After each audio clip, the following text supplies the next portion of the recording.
Director Oster, you think we're good? Madam Chair, we're ready when you All are. right, we have the staff here that we need and, Yes, I Okay, believe so. terrific. Yep. IT folks, are we live? We have the ability to go live? Madam Chair, we're live. Ah, fantastic. All right, so I think we're ready to roll. We've got technology, we've got the Finance Committee, and we've got staff. So at 1:05, I will call to order the budget hearing for today, April 18th, and ask for a roll call vote, please. Certainly, Madam Chair. Councillor Cassett. Here. Councillor Faulkner. Here. Councillor Lee Garcia. Here. Councillor Lindell. Chair Romero Worth. Here. Madam Chair, you have a quorum. All right, and I assume the 3 department reviews that we're doing, there's been no change, so the agenda, there's no change? Correct. Oh, no, yeah, we're good. That's correct, Madam Chair. No changes to the agenda from staff. All right. To approve. We have a motion and a second to approve the agenda. All those in favor, aye? Aye. Anybody opposed? That motion passes. All right, so today we are going to hear 3 different departments. Well, and then one department, finance, has a number of divisions. If we need to, we may have some speaking time limits on our questioning. And what we'll do is just do like 5 minutes per counselor, and we can keep going around as long as there are questions, but just to make sure that everybody gets an opportunity. And I think we may want to try that today just because we have so much to move through. So I want to welcome everybody, all the staff that's here, and I think we're ready to get started with the Information Technology and Telecommunications Department, if you all are ready.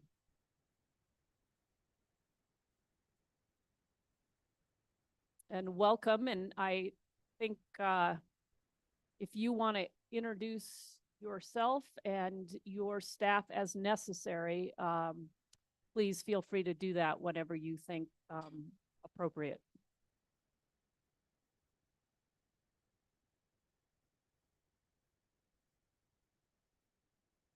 Good afternoon.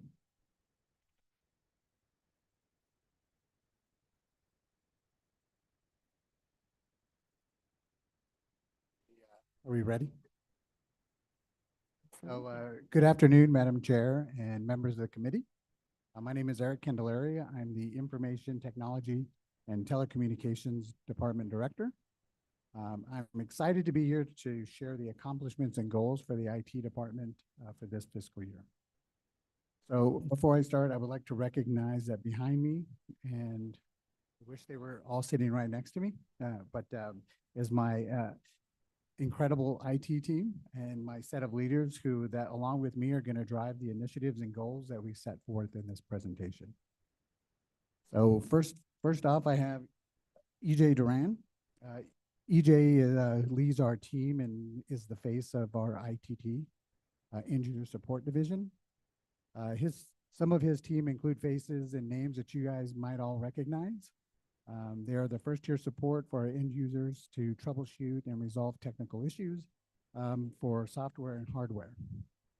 They can also be a soundboard for most of our city staff when they're having a bad day or just technology is not working for them. Next, we have Larry Worstel, who leads our infrastructure and cybersecurity services. The folks on his team you may not know as well, but they're still equally important to the services that they provide, such as design, installation, management, and maintenance of all network components for the city. This includes the routers, the switches, the firewalls, virtual servers, and data centers, and more. The other goal is for them to ensure a robust, secure network that facilitates the efficiency of data communications, supports city operations, and protects against cyber threats by focusing on real-time monitoring and vulnerabilities.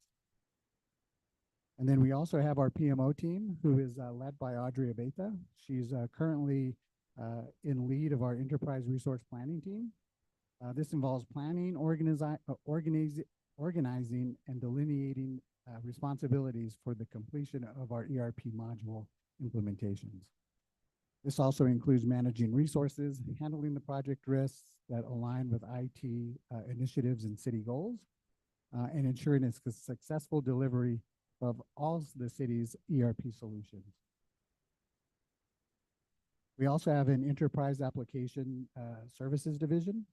So this division also supports our software applications and are designed to support and automate the processes for business activities. They include our ERP system, which is our enterprise resource planning, our customer relationship management software, which is CRMs, and our enterprise software such as Microsoft Teams and Adobe.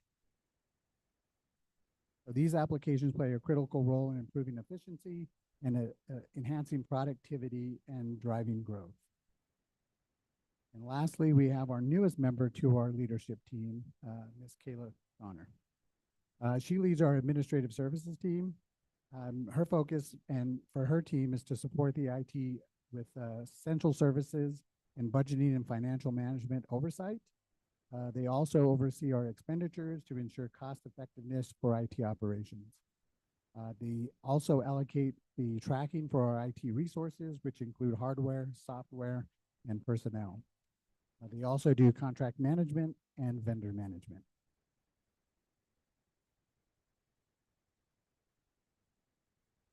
Before we talk about our vision, I think we should really talk about our mission. So our mission is to harness the power of information technology and to drive civic success. We are dedicated to optimizing business process through cutting-edge applications to provide an exceptional user-centric approach to support and enhance the user experience. Our end users are the heart of everything we do, and whether it's an enterprise application, lightning network connectivity, or cybersecurity protocols, our work directly impacts their daily lives. And be assured that we know that every single day. And now on to our vision. Our vision for the IT department is just not a team. It's a community of innovators. Together, we shape the future of the city of Santa Fe. Our vision is simple. We want to create a seamless digital ecosystem that empowers our users, enhances efficiency, and ensures robust cybersecurity. We have to strive for sustainability and adaptability as the technology landscape evolves faster than ever before. IT must be agile, ready to pivot, and embrace change. Some ways we do that with seamless digital ecosystem is break down barriers and silos, removing shadow IT within our city. That all software is reviewed by IT to ensure that that money is being spent wisely. We empower our users, self-help, ways that we can get our users to reset their own passwords in case they are locked out. Faster access to that allows them to be more productive. Implementation of things like artificial intelligence is another piece that we can help to strive our end users. Implementing policies and protect users, that's another goal. As we enhance efficiency, we modernize our infrastructure and restructure the ongoing onslaught of forms that we have for onboarding. We can reduce them and increase that productivity. For innovation, we implement new methods to align technology with business needs and strategic goals. We want to align with industry standards, implement new standards and processes that have been proven successful over and over.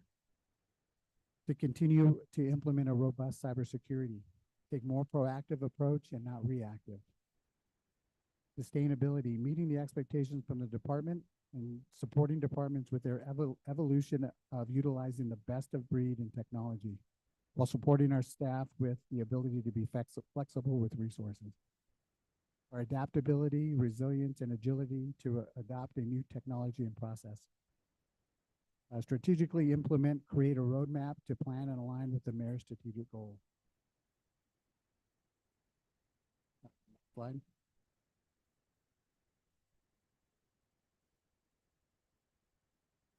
Now on to our accomplishments, the milestones we have achieved and our journey to success.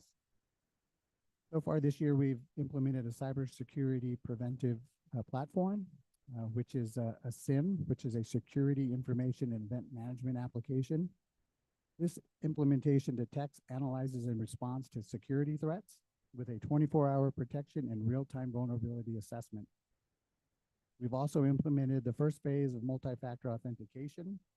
This two-step verification provides a two verification method to provide you are who you say you are when you log in your device.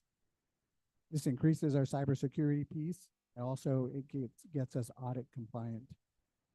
Our phase 2, which is the rest of the city staff, will be completed by May 1st. The IT team has been able to transition the first responders radios to the New Mexico State radio system for better communication. This eliminated the $20 monthly subscription by saving the city approximately $160,000. We've been able to move the fire department from paper timekeeping onto our city staff timekeeping system, Telestaff, which will increase efficiency and enable a source of truth for timekeeping. We've been also able to expand our InterGov Tyler module to our ERP system. With this InterGov Owners Committee, we created a way for the people who are involved or the departments that are involved to decide the initiative priorities and agreed upon what work needs to take place. During that build out, the IT team was able to implement modules for utility water, public works, and fire, and updated the fire codes. They were also able to implement the web tracks, which is at the newly created teen center, which enables the constituents to enroll in memberships, programs, see calendar events, pay for membership registrations, and reserve facilities and lockers.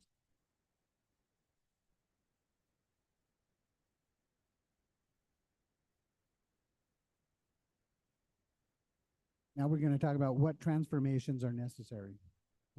How can we address the challenge for innovation? As we know, IT is a core function for the city. Having a strong IT presence is crucial to meet the challenge by aligning information technology with strategic goals, analyze business problems, and assess departments meet for the challenge of the future. IT governance will also ensure alignment to decisions to be met to support our existing enterprise platform. Advance our IT department to support the implementation technology hardware standards to support the business change.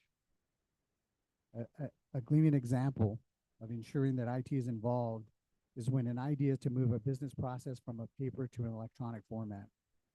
IT can help analyze that problem, can recommend ways to assist departments to ensure that those decisions align to meet and support the strategic goals and our current enterprise platform before engaging procurement or meeting with stakeholders. We also need a plan for resources. As we've learned with the implementation of our current ERP system, resources were not properly estimated. Growing our IT resources over time ensures proper and adequate support to meet our department expectations and continue to be sustainable and adaptable. Our team must grow.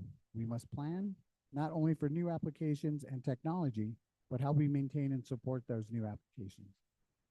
While our current support system is exceptional, don't be fooled, they are overwhelmed. An example of growth would be implementing a fully staffed IT help desk. When we start a new rollout or deployment, there are usually times where our service delivery suffers. We need to ensure that a consistent end user experience during those times. Help desk tickets would be usually submitted through an email and most times call the help desk and get an automated voicemail. This is not our idea of customer service. So we want to be able to consistently support our end users and resolve their issue on the first call 99% of the time. Because of those lack of resources, we are required in many times to leverage IT consultants and contractors. But our goal is to minimize this by moving all IT support contractors to a deliverable-based scope of work that break down the work product into productive results that align with documentation and training. Training our IT staff is crucial to bring them to the current team up to their technical skill set. The documentation to train new staff as we get them on board is another way that we help grow and move away from contracted services. And the last one is data is gold. So when we talk about our data, implementation of tighter cybersecurity protocols is essential. to protect the 55+ years of data. While there are some measures that impact our users by means of convenience or inconvenience, we must remember that it's not if, but when cybersecurity attack can happen. We need to be able to create a repeatable, accurate reporting by delivering modules and external applications that can talk to our ERP system for a single truth record. Our question now is, how do we do that? This is our roadmap to get to all the places that I talked about.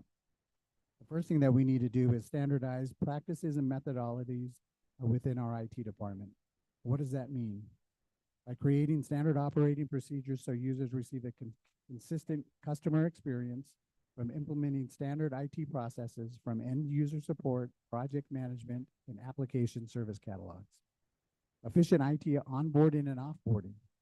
Processes and experiences that are repeatable, documented, and consistent. Our new mantra is if it isn't documented, it didn't even happen. Earlier, I talked about who in IT was of each leader in their divisions.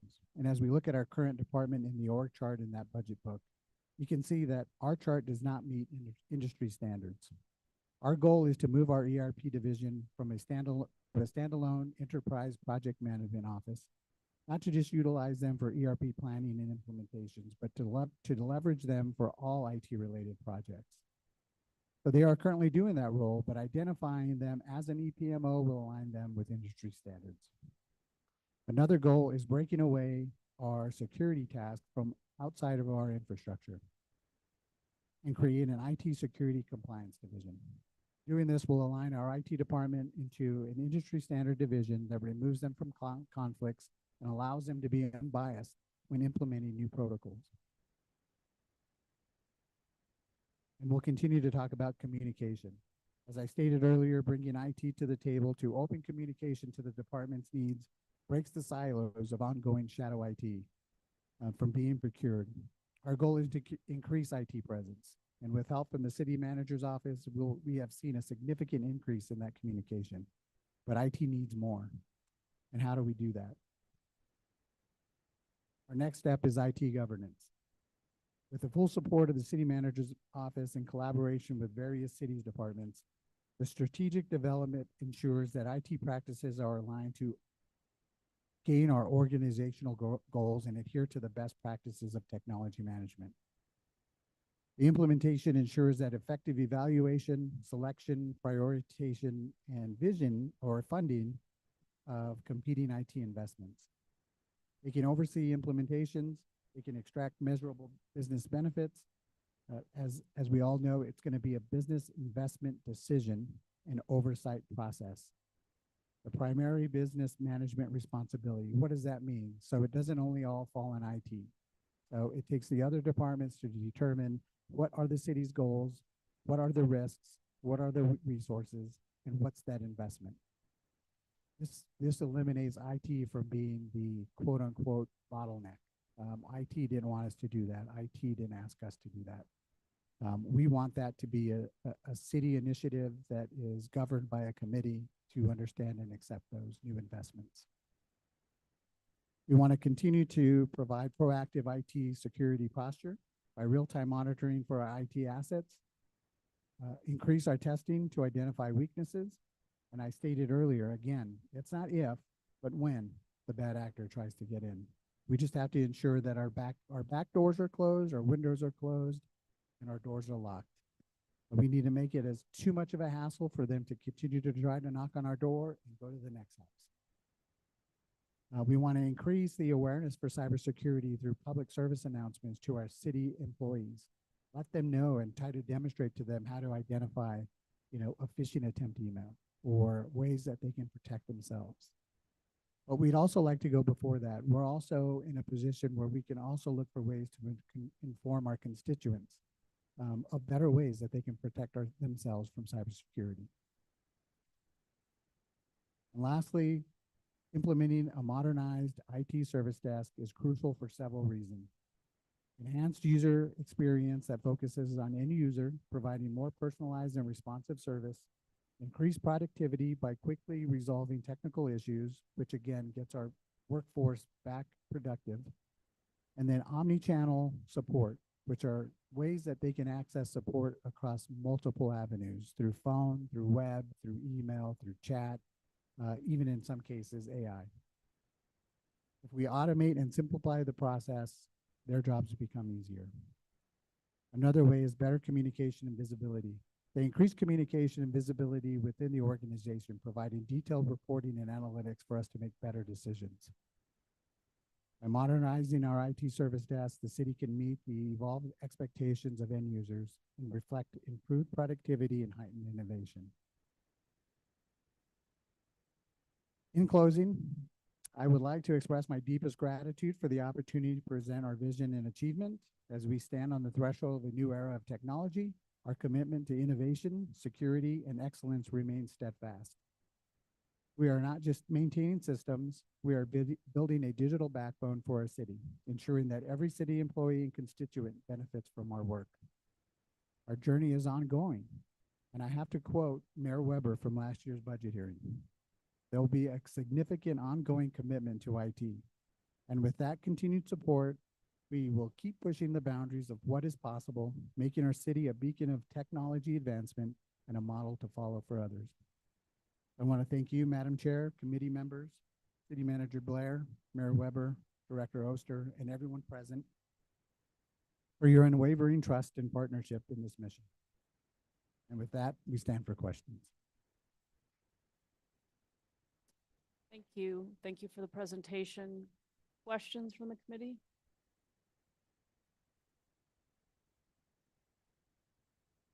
Councilor Lindell. Thank you, Chair. I don't really have a question. I just want to take a little bit of time and thank this group for what they do. I think that, if you read the newspaper, our neighbors not too far away have had some significant problems. Like you said, it's not if, it's when. But I've sat in this seat for a while, and I've seen very, very dramatic changes.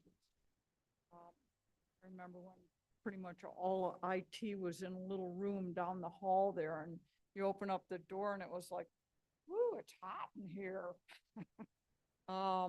Things have changed, and I think that we're keeping up with the times as well as anyone possibly could.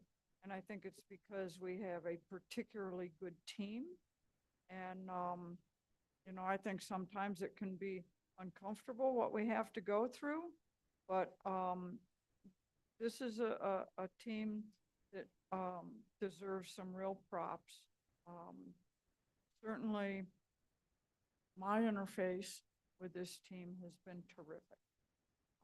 I'm very, very grateful.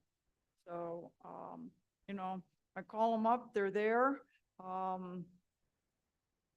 Most of the time it's like, well, did you try turning it off and starting it? Oh. Anyway, I just wanted to take a moment. I will ask one question.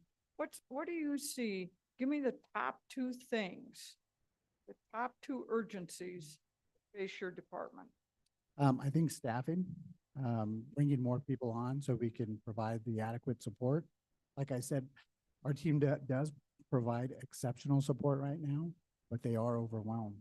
And it just takes like a specific initiative that takes some of that service delivery away from other city employees. So, increasing that staffing, allowing them to bring in the IT talent that we need is going to be probably the biggest thing that we need. But also to find ways to increase and do more for cybersecurity. Thank you very much. Thank you, Chair. Yeah, Councilor Faulkner and then Councilor Lee Garcia.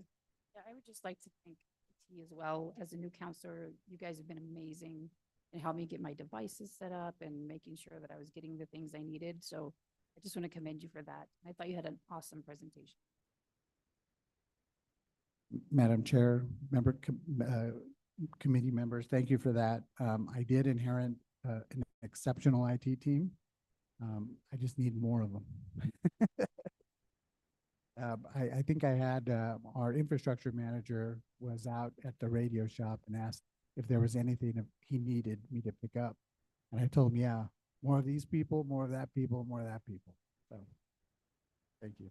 Thank you. Counselor Lee Garcia. Thank you, Madam Chair.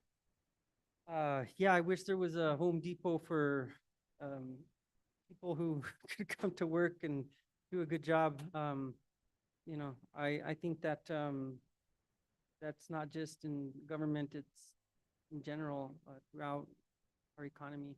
I want to commend you as well. The thing is that most people don't understand what it takes to in information technology. I use the ideology that nobody cares how it works, they just want it to work. And if your printer's not printing, if your computer's locked out, it's like, well, and so you become that mission critical, time sensitive person to help at that moment. And I think that goes to all our departments in a sense, and how most people don't understand the nuts and bolts and how everything works, but they just want it to work. And, you know, staffing, I think staffing and security were the two that I wrote down as well in your presentation. How does your proposed budget address those issues, and how are you going to utilize your current proposed budget to tackle some of these issues that you are facing in this department? Madam Chair, members of the committee, thanks for that question. Gradually, I wish we can do it in big chunks, but we have to kind of fill the vacant positions that we have now, which we have about 7. And we want to make sure that we emphasize and get those. Those are actually in the works to get put on the website so they can get applicants in. We do have an EAS manager position that we're trying to look to finish the final pieces of that to get that person onboarded. And then we also have a systems administrator position that's posted as well. Thank you, Mr. Candelaria. And is so is this proposed budget sufficient to what you're trying to do with your staffing? Madam Chair, members of the committee, yes, I would say for our gradual increase, yes. Like I said, I wish we could get a whole group of people right away, but we just have to do it gradually. Understand, thank you. I think you touched a little bit on best practices, and I think that that is something that, you know, I deal with the IT company, and that's what they use, best practice in the industry, and that's ever changing. You Yes. have technologically advances that are, you know, artificial AI, and soon enough we'll be able to scan our face and walk into a building because it's locked. I don't know. Now you can ask AI type of technology a question, it writes an essay for you. And so, you know, I look at IT as connecting the city as well, because you are, I think, in just about every single department, giving them the ability to be efficient, and therefore that translates into the service, the customer service that you talked about. And so I think that that is all important, and commend you for taking on the role. Thank you so much. No more questions. Thank you. Other questions from the committee? I just have a couple. I really appreciate the focus on cybersecurity. That hasn't always been the focal point of the directors that have preceded you in this presentation. So obviously really important in these times.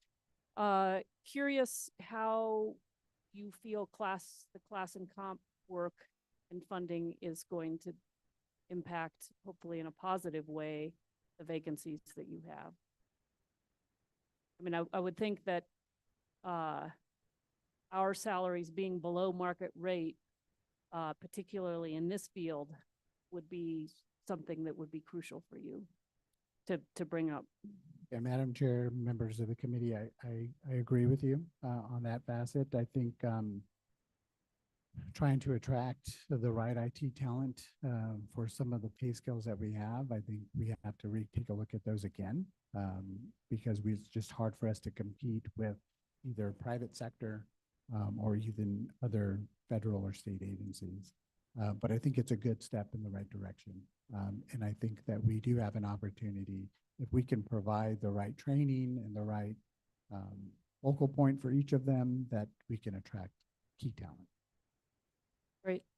And this next question is an enormous, so take it in however, whatever kind of answer you want, but obviously AI is revolutionizing everybody's experience with technology. How do you see it helping or impacting us, positive or negative, for city government? Madam Chair, members of the committee, that's a great question and something I think about every day as well.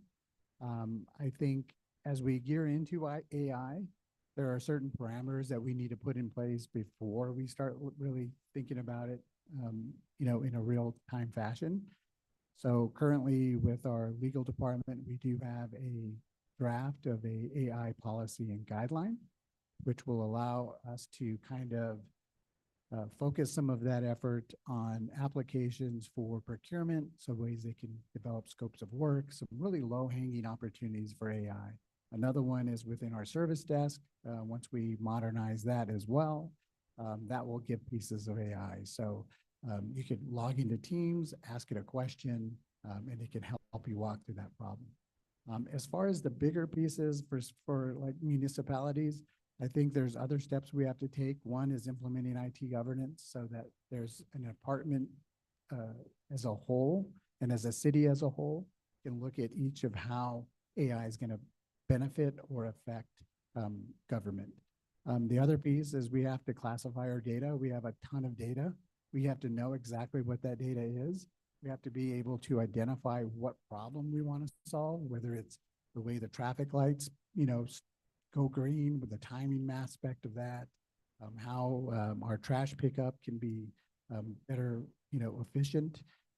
We have to organize all that data. And before we do that, we have to go in and actually classify all of it, which is kind of another IT initiative that would have to take place. But there's stepping stones that we could get there. But I think the small lower hanging fruit is implementing a guideline or a policy for our city employees how to use AI. Because there's facets to that too. We can't just copy and paste, an essay or a scope of work. We have to verify that it's, not copyrighted material. We have to verify that it's accurate. So there's other things that we have to take place. Yeah, and I appreciate that. I guess and I'm a layperson. This is not ask my kids. But I know more and more stuff is going online and I, need to keep up. So just in that policy, you use the word verify, which seems like a very techie word. And I would have used like, what's the human oversight to this, tool essentially? Like, it can do lots of things, but who makes sure that it's doing the right thing? Because it may not be. And so I guess that's where the verification piece comes in. Yeah, Madam Chair, I agree with that piece totally. I think the human element, of course, something that's generated by tons and tons of data that's out there. We have to figure out, who's going to manage that. One way that we can do that is eliminate the free versions of AI that's out there. By buying or procuring a professional version of it will allow us those controls to kind of see how it's being used in the way that it's being used. But before we even go through that, we have to put that policy together. Okay. And is your department looking at just how we do more hybrid meetings across the city? Is that something that's on your radar? You know, we do it for the governing body, we do it for the committee, the standing committees, but just curious if you're thinking about how we do more of that, because I think it is sort of the future. Madam Chair, committee members, I agree, and we are thinking about those. As you guys know, our IT team kind of really oversees the committee meetings now. It's pretty taxing on them. It's the process that we have now is just really not sustainable. So we've worked with HR and the city manager's office to try to create the roles that are needed to really support that. But then in the back, trying to figure out what technology do we need to improve. Working with constituent services department, we're trying to look at how we can make it better and more effective for everybody.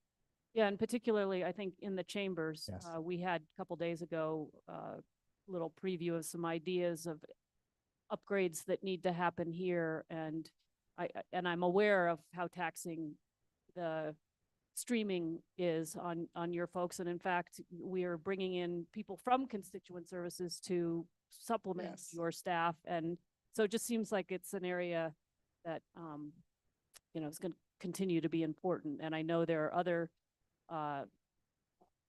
groups, commissions, committees that need the capacity to be hybrid, maybe not streaming. And I just hope that's something that you're really looking at. Madam Chair, it is. I want to ask about your budget on page, looks like 75 on the online version and 74 in the book. Transfer to other funds. You transferred a little over $3 million. You may not know what that represents. We may need to bring Mr. Hopkins, our budget officer, down, and he's coming forward to help you.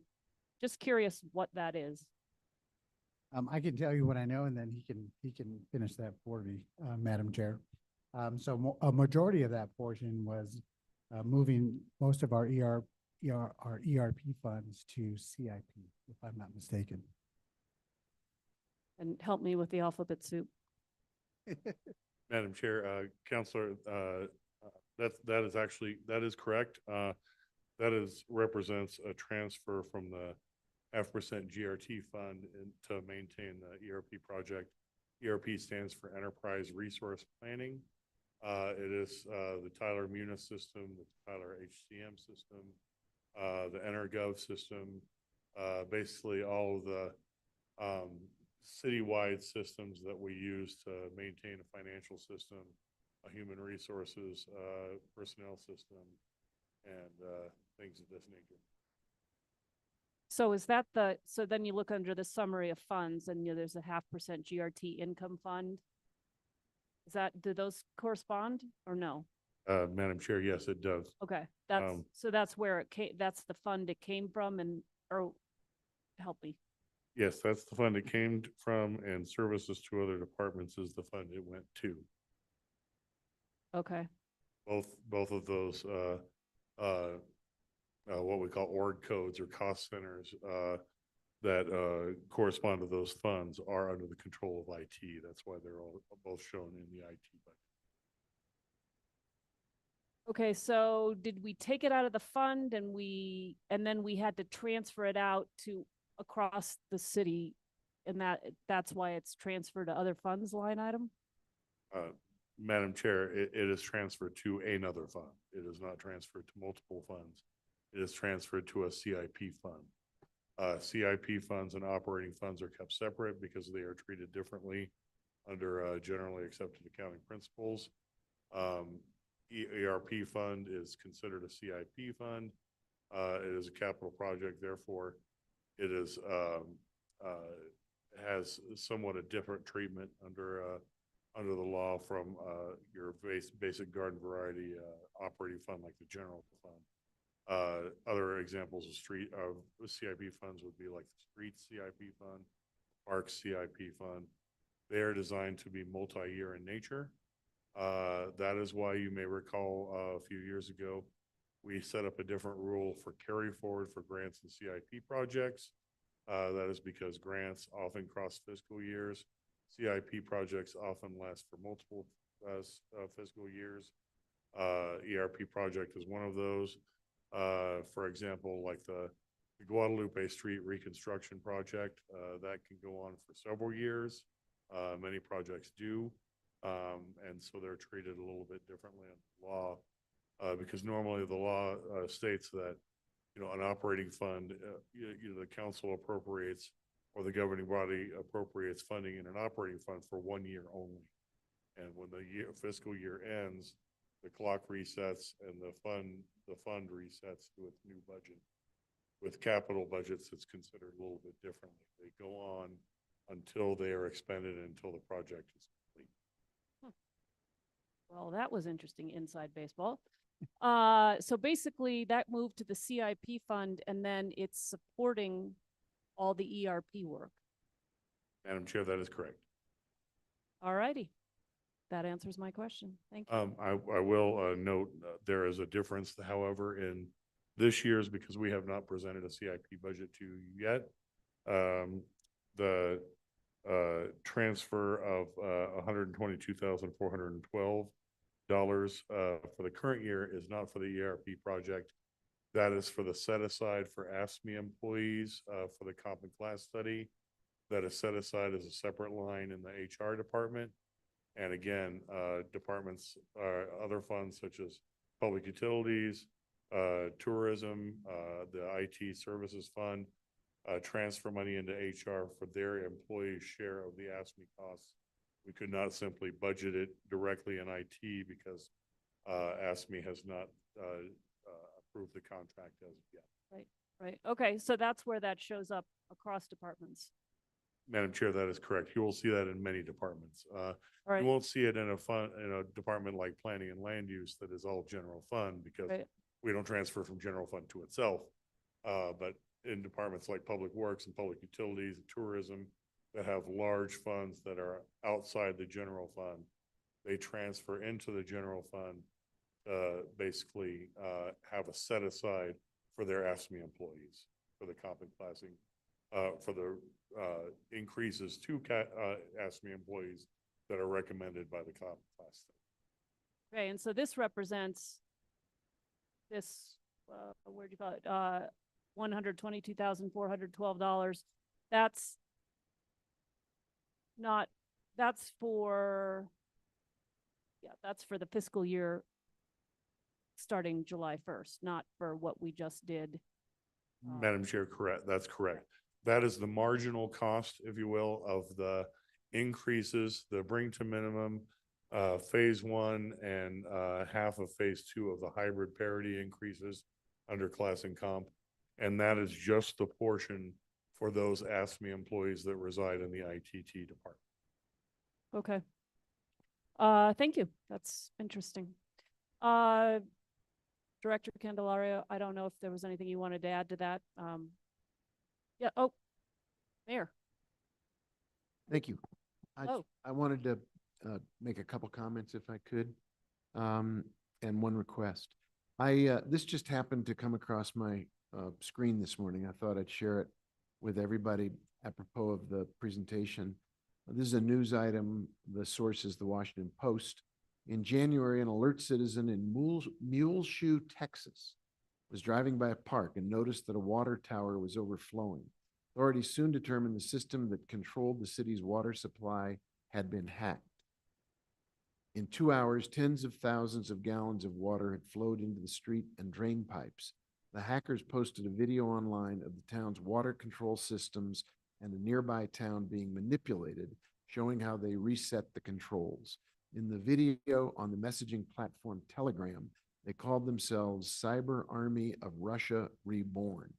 That water tank overflow in a Texas panhandle town may well be linked to one of the most infamous Russian government hacking groups, the cybersecurity firm Mandiant said Wednesday. If confirmed, analysts say would mark a worrisome escalation by Moscow in its attempts to disrupt critical U.S. infrastructure by targeting one of the weakest sectors, water utilities. So the worrisome concern that our IT department continues to flag for us, if it's showing up in Muleshoe, Texas, It seems to me we are well served to be on the alert at all times and to continue to build our capability to withstand, prevent, fend off cyber attacks. So just to put another emphasis, underline under that. Secondly, this will come as no surprise to you in terms of my interest in AI. I appreciate the careful process moving forward with controls and policies. I think it'd be a great, I said in a earlier version or an earlier session of our budget hearings, this is a time to float ideas and proposals for the year ahead. I think it wouldn't be overly ambitious to say sometime in the fiscal year ahead, we would be able to have a AI pilot somewhere in city government that would attempt to utilize the capabilities of AI within the boundaries of a public entity to see whether or not it can do some of the things that Councilor Garcia mentioned, where it provides shortcuts and it does augment our ability to get more rapid turnaround in some areas that are just pretty deadly dull, paperwork related, mundane bureaucratic activities. So always interested to put in a plug for AI as a part of bringing our city to the forefront of innovation and doing things more effectively. The last thing is a request. This is just for my own benefit, but I think it'd be nice because I do think IT is so central to everything we do, and not just us, but it is now a core function of every part of life. If it would be possible to provide the Finance Committee and the governing body with simply a chart that shows IT spending over the last 10 years. Okay. I think it'd be an instructive display of how we as a government have been acknowledging the core importance of IT. I remember when I came into office as mayor, we had hardware and software older than some of the people that were working for us. And I think it's an unfortunate but beneficial byproduct of COVID that we've done a lot to upgrade both hardware and software systems and replace obsolete technology with current technology. I know you have a replacement schedule that the city has been put on to make sure we don't fall behind, because this is an area that's always going to be rapidly changing. That doesn't mean you buy everybody a new computer every year, but it does mean that as the capabilities change and the power and the computing abilities change, as the offers change, we need to provide our folks with what is now a fundamental tool of doing business. And the same goes for the great job you're doing of making sure that our software products are all interoperable, that we're not having a lot of one-off packages that don't relate to anything else and have to be supported without the capability to integrate them to the rest of our overall operating system. So I really do think we ought to take a minute and look at the journey that we've been on and see by our own assessment how we're doing and whether we're really making a real difference to the delivery of services to people, because at the end of the day, technology is a tool. It's not an end in itself. And the more you provide the training and the safeguards and the hardware and software to keep us moving forward, the more our workforce, our people who are actually serving our community, will be equipped with this basic tool for getting things done. Thank you, Madam Chair. Thank you, Mayor. And Mr. Hopkins, you're back. Madam Chair, Clarifying something? I just wanted to share a small point, extending on what the mayor was saying about the issue in Muleshoe. This is an extremely important area and one of the most critical areas that IT cybersecurity protects us from. And What he was talking about there was actually an attack on their SCADA system. You might have heard public utilities talk a lot about SCADA, which stands for Supervisory Control and Data Acquisition.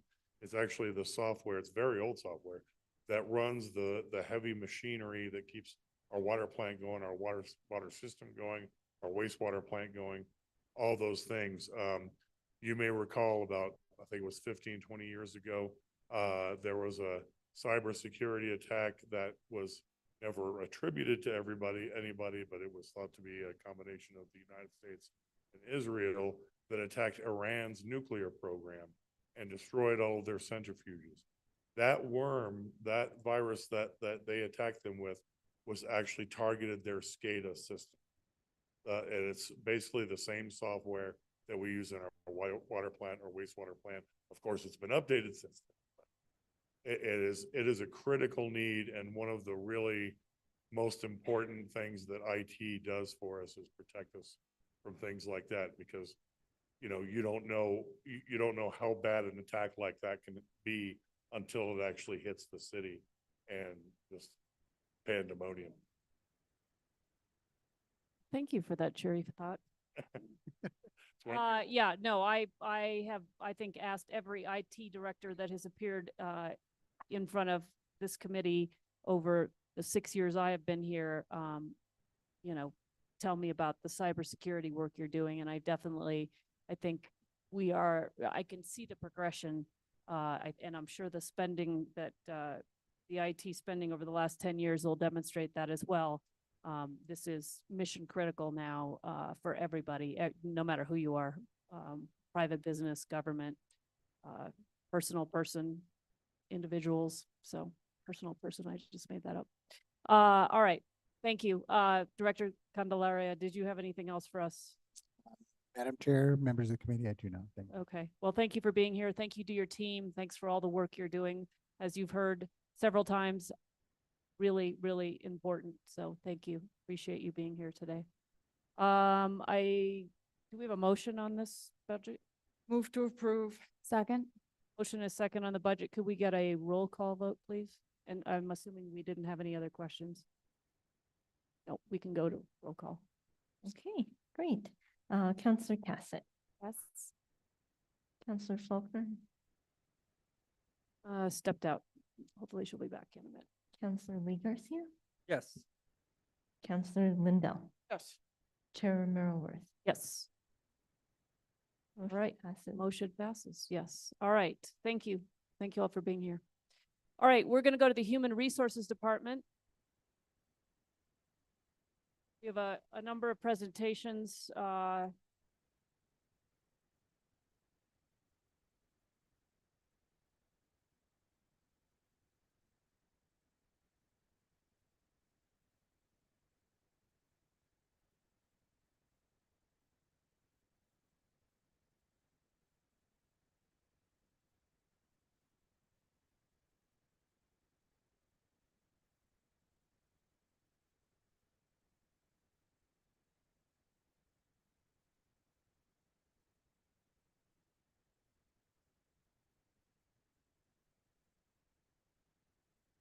Okay, welcome, Director Salazar. Thank you for being here. I'm going to kick it over to you. Please introduce your staff as needed and necessary. And I know we're going to have a presentation, I believe, to give us some context about the benefit plan increases, increase in spending that we're going to be doing. So however that fits in, I'll just let you weave in whatever you need to as you move along. So welcome, and the floor is yours. You, Madam Chair and members of the Finance Committee. I'm Bernadette Salazar, the HR Director, and here with me today is Alvin Valdez, the Benefits and Wellness Supervisor, Erica Montano, our HR Organizational Development Specialist, and also Sarah Bolater Gonzalez, our HR Supervisor. I'd also like to recognize the rest of the HR team who are busy doing work right now. We've accomplished a lot of great things since the beginning of this fiscal year. We're a pretty small team, but lots of work and some challenging situations, but they've handled each of those with grace and agility. And I feel very thankful to work with such a great team. So with that, I'll start with our services that HR provides. We provide a wide range of human resources functions for all city departments and employees. And essentially, the activities are classified into 7 functional areas. Those areas include employee health and wellness, employee total compensation, employee labor relations, employee training and development, employee recruitment and retention, HR compliance and operations, and HR innovation and technology.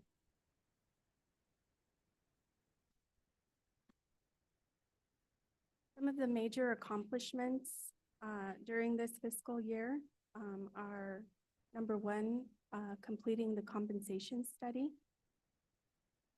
By doing this, employees' total compensation was increased dramatically. We've also implemented the across-the-board salary increases that were approved by the governing body for FY24.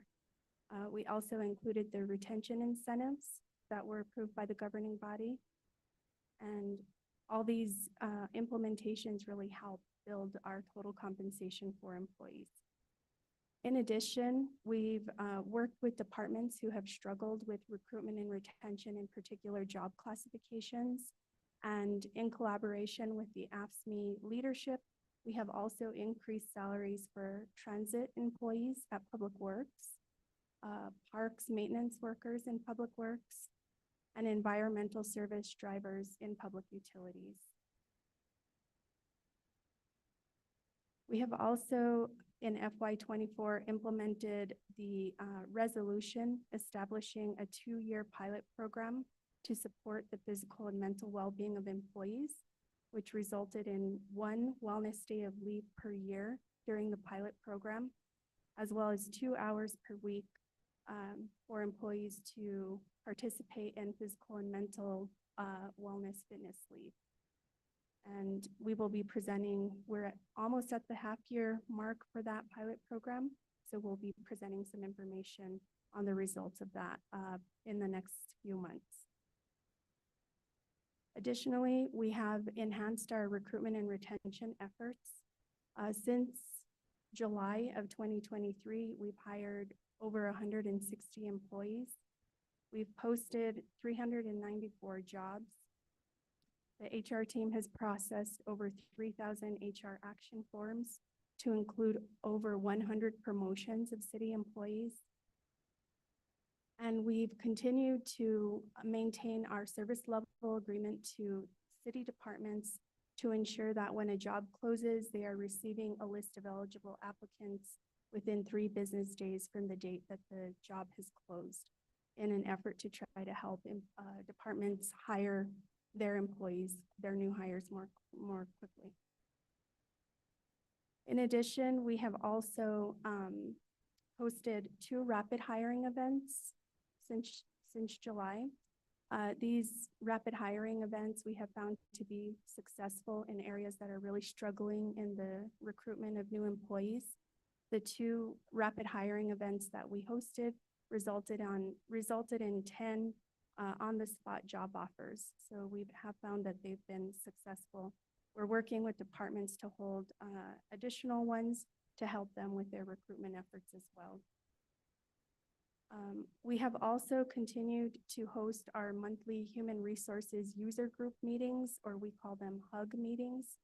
And these are monthly meetings that are provided to administrative staff personnel to assist them in any training needs that they may have, present any new information regarding any type of HR actions or anything that involves employees, and just ensuring that there's a process by which they can receive information. And they also bring really great ideas to the table as well. And so we have continued that on a monthly basis. I will now turn it over to Erica Montano, who will talk a little bit about our training and development initiatives, and she'll provide also some statistics regarding that. Afternoon. Our department has offered over 126 training sessions this fiscal year and 258 training hours that resulted in the participation of employees at 2,360. Trainings that are provided to our employees include internal trainings that are required by policy. That's maybe our code of ethics, sexual harassment, workplace violence. Our organization also is in partnership with the Santa Fe Community College.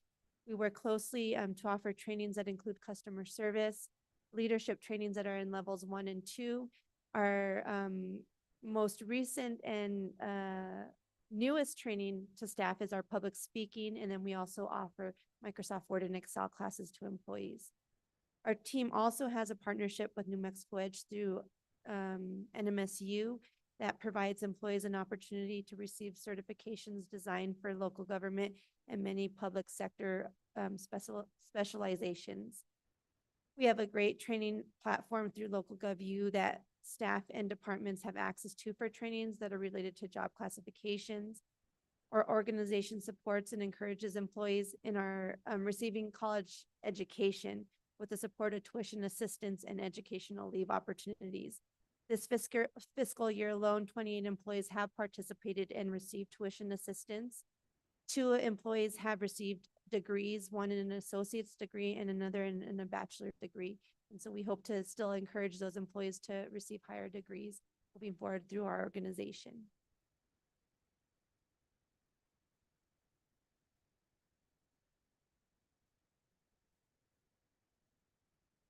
Madam Chair, I'll now turn it over to Alvin Valdez, who will talk a little bit about our wellness initiatives.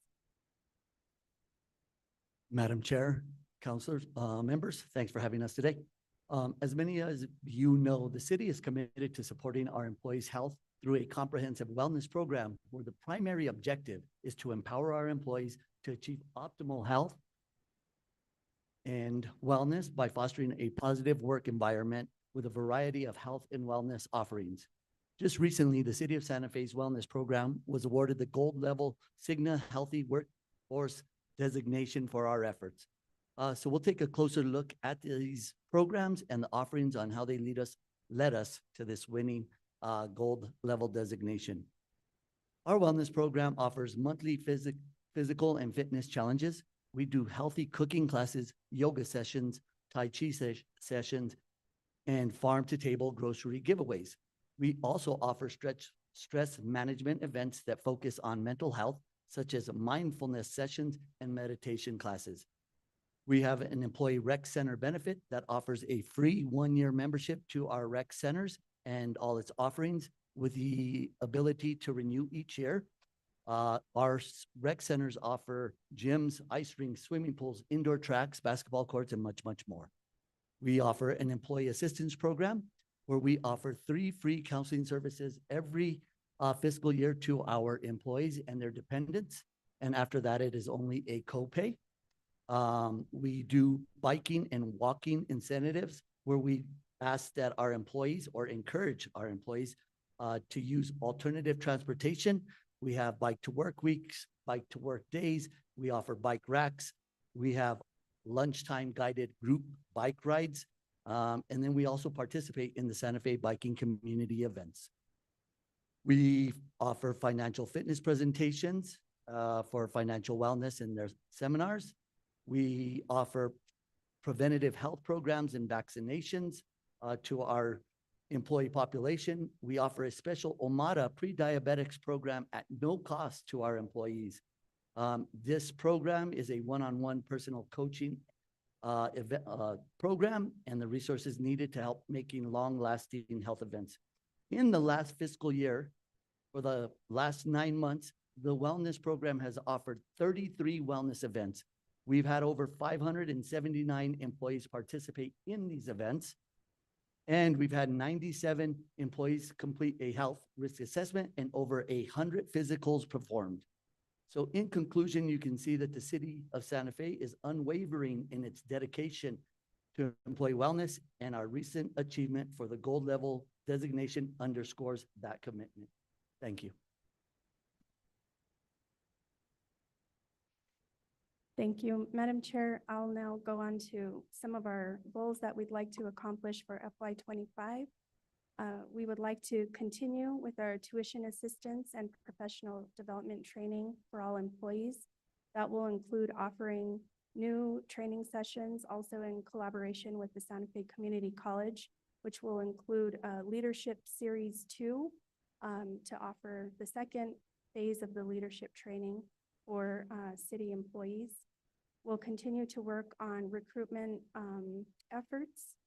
This will include the recommendation of implementation of the next phase of the compensation study. We're requesting to maintain the current coverage level of city health benefits, meaning that we will maintain the same level of coverage. Everyone knows that the premiums will increase, but the coverage level, we're proposing that they remain the same.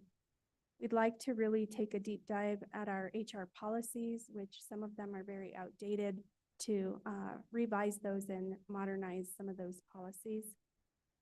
We'd like to implement a new performance evaluation process to include adopting new software to support that. We'd also like to update our job application portal to make it easier for applicants in hopes that we would receive an increased number of applications for our job openings. We'd like to start the development of succession planning initiatives to address several upcoming potential retirements. A lot of employees are going to be eligible to retire between essentially now and within the next 5 years. And then enhancing employee recognition initiatives. So Employee of the Month, recognizing employees who have provided dedicated service to the city for several years, and those types of initiatives, we'd like to increase that. With that, I will now turn it over to Todd Burley, who is our Aon representative, and will give a presentation on the benefits overview.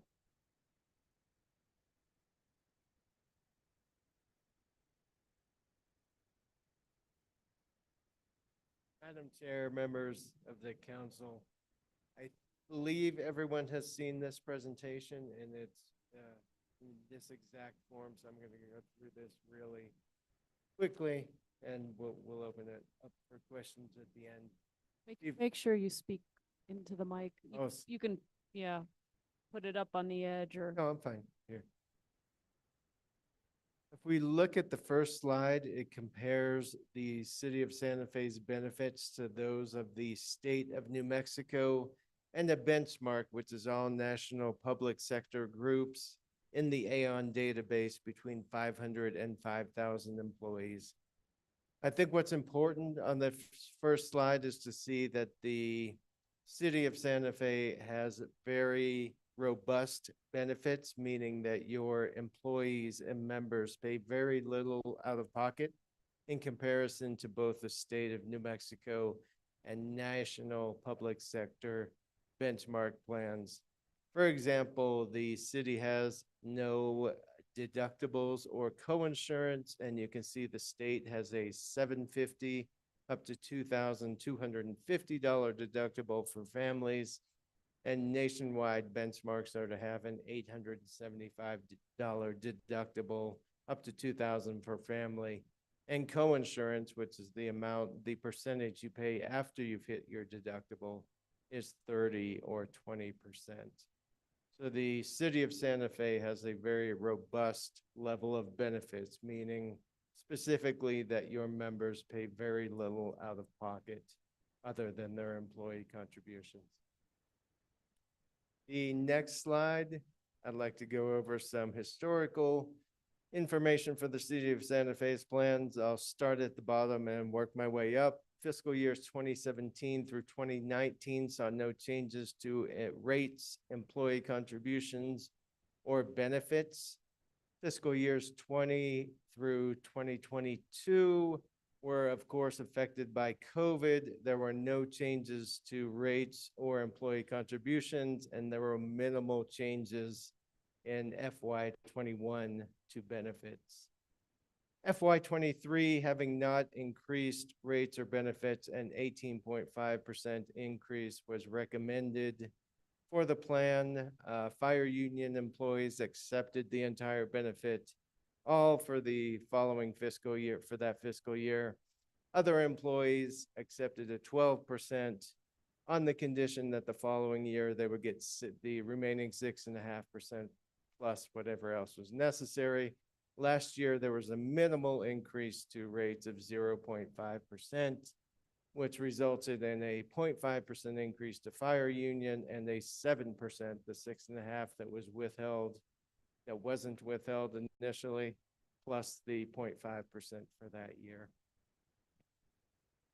Following slide to show some financial results for the last 4.5 fiscal years. We'll focus on columns A and B. So column B, you can see in row 13. My eyes are not good today. Row 13, there was a $2.5 million surplus. You'll see in the footnote that 800,000 of that is the result of having three paycheck months rather than the usual 2. Column A, so far this year through December, results are that there is in row 13 again, a $156,000 deficit so far year to date, halfway through the fiscal year. Following slide shows the same information on a monthly basis. Again, the thing to note here is you'll see last year there were three paycheck months. That shows up in column D. This year there will only be 2. So that's we expect at least an $800,000 shortfall in revenue simply due to the multiple paycheck months last year. The following slide shows your number of high-cost claimants, and for a group of approximately 1,200 enrolled like the city, this is going to be the major driver of your financial results year over year. You can see on the right-hand side, and we'll compare it to previous years on the following slide, but you'll take note there were 1.7 million in high-cost claimants.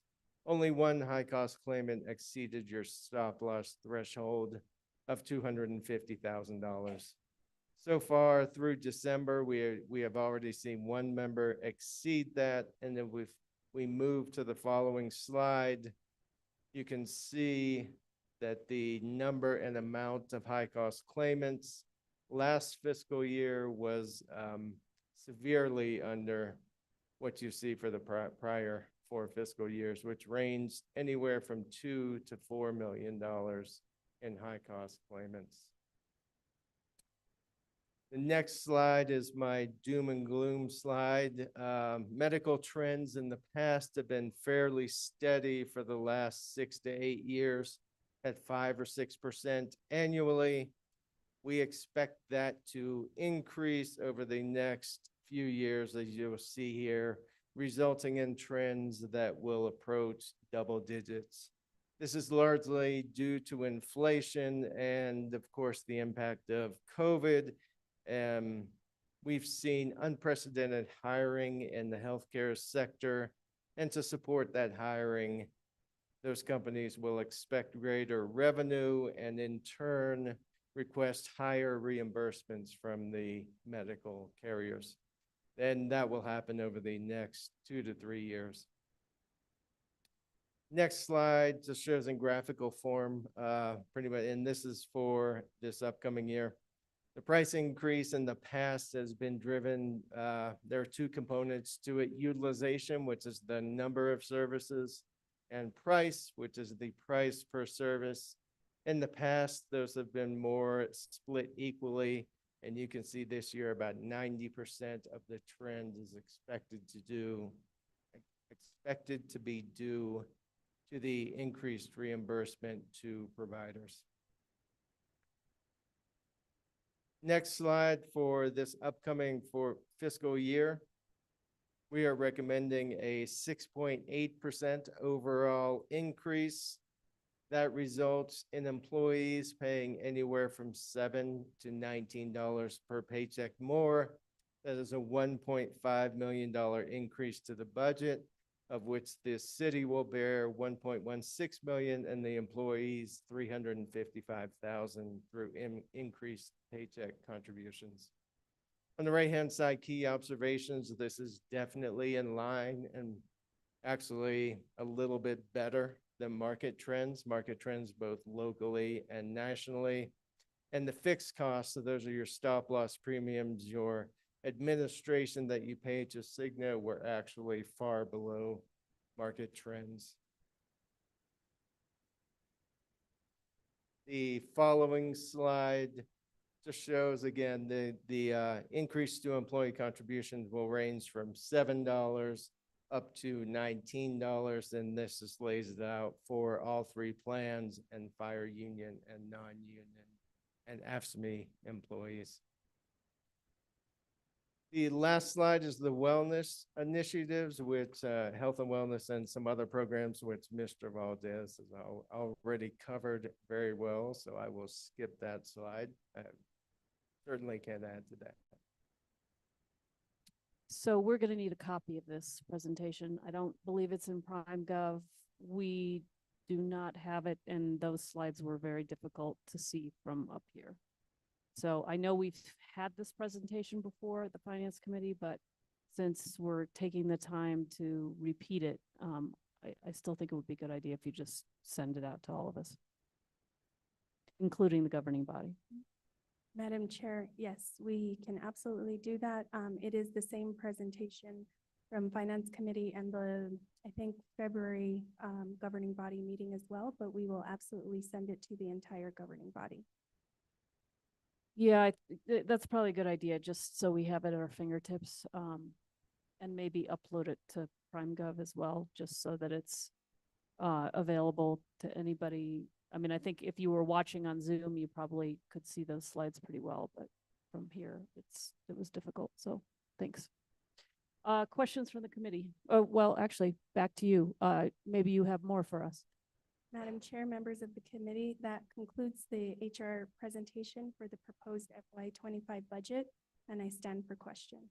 Okay, and just real quick, you mentioned 2 rapid hire events. Could you name the 2 off the top of your head that have already happened? Madam Chair, we did environmental services for drivers and police evidence technicians was the focus for the police department. Okay, and then I think I saw today you're about to have another one. Can you talk about that just briefly, and then we'll go to questions from the committee? Yes, Madam Chair, we will be, we're working with the Public Works Transit Division to host a rapid hiring event to recruit new transit drivers. And what I saw was something about parks and trails. Hold on.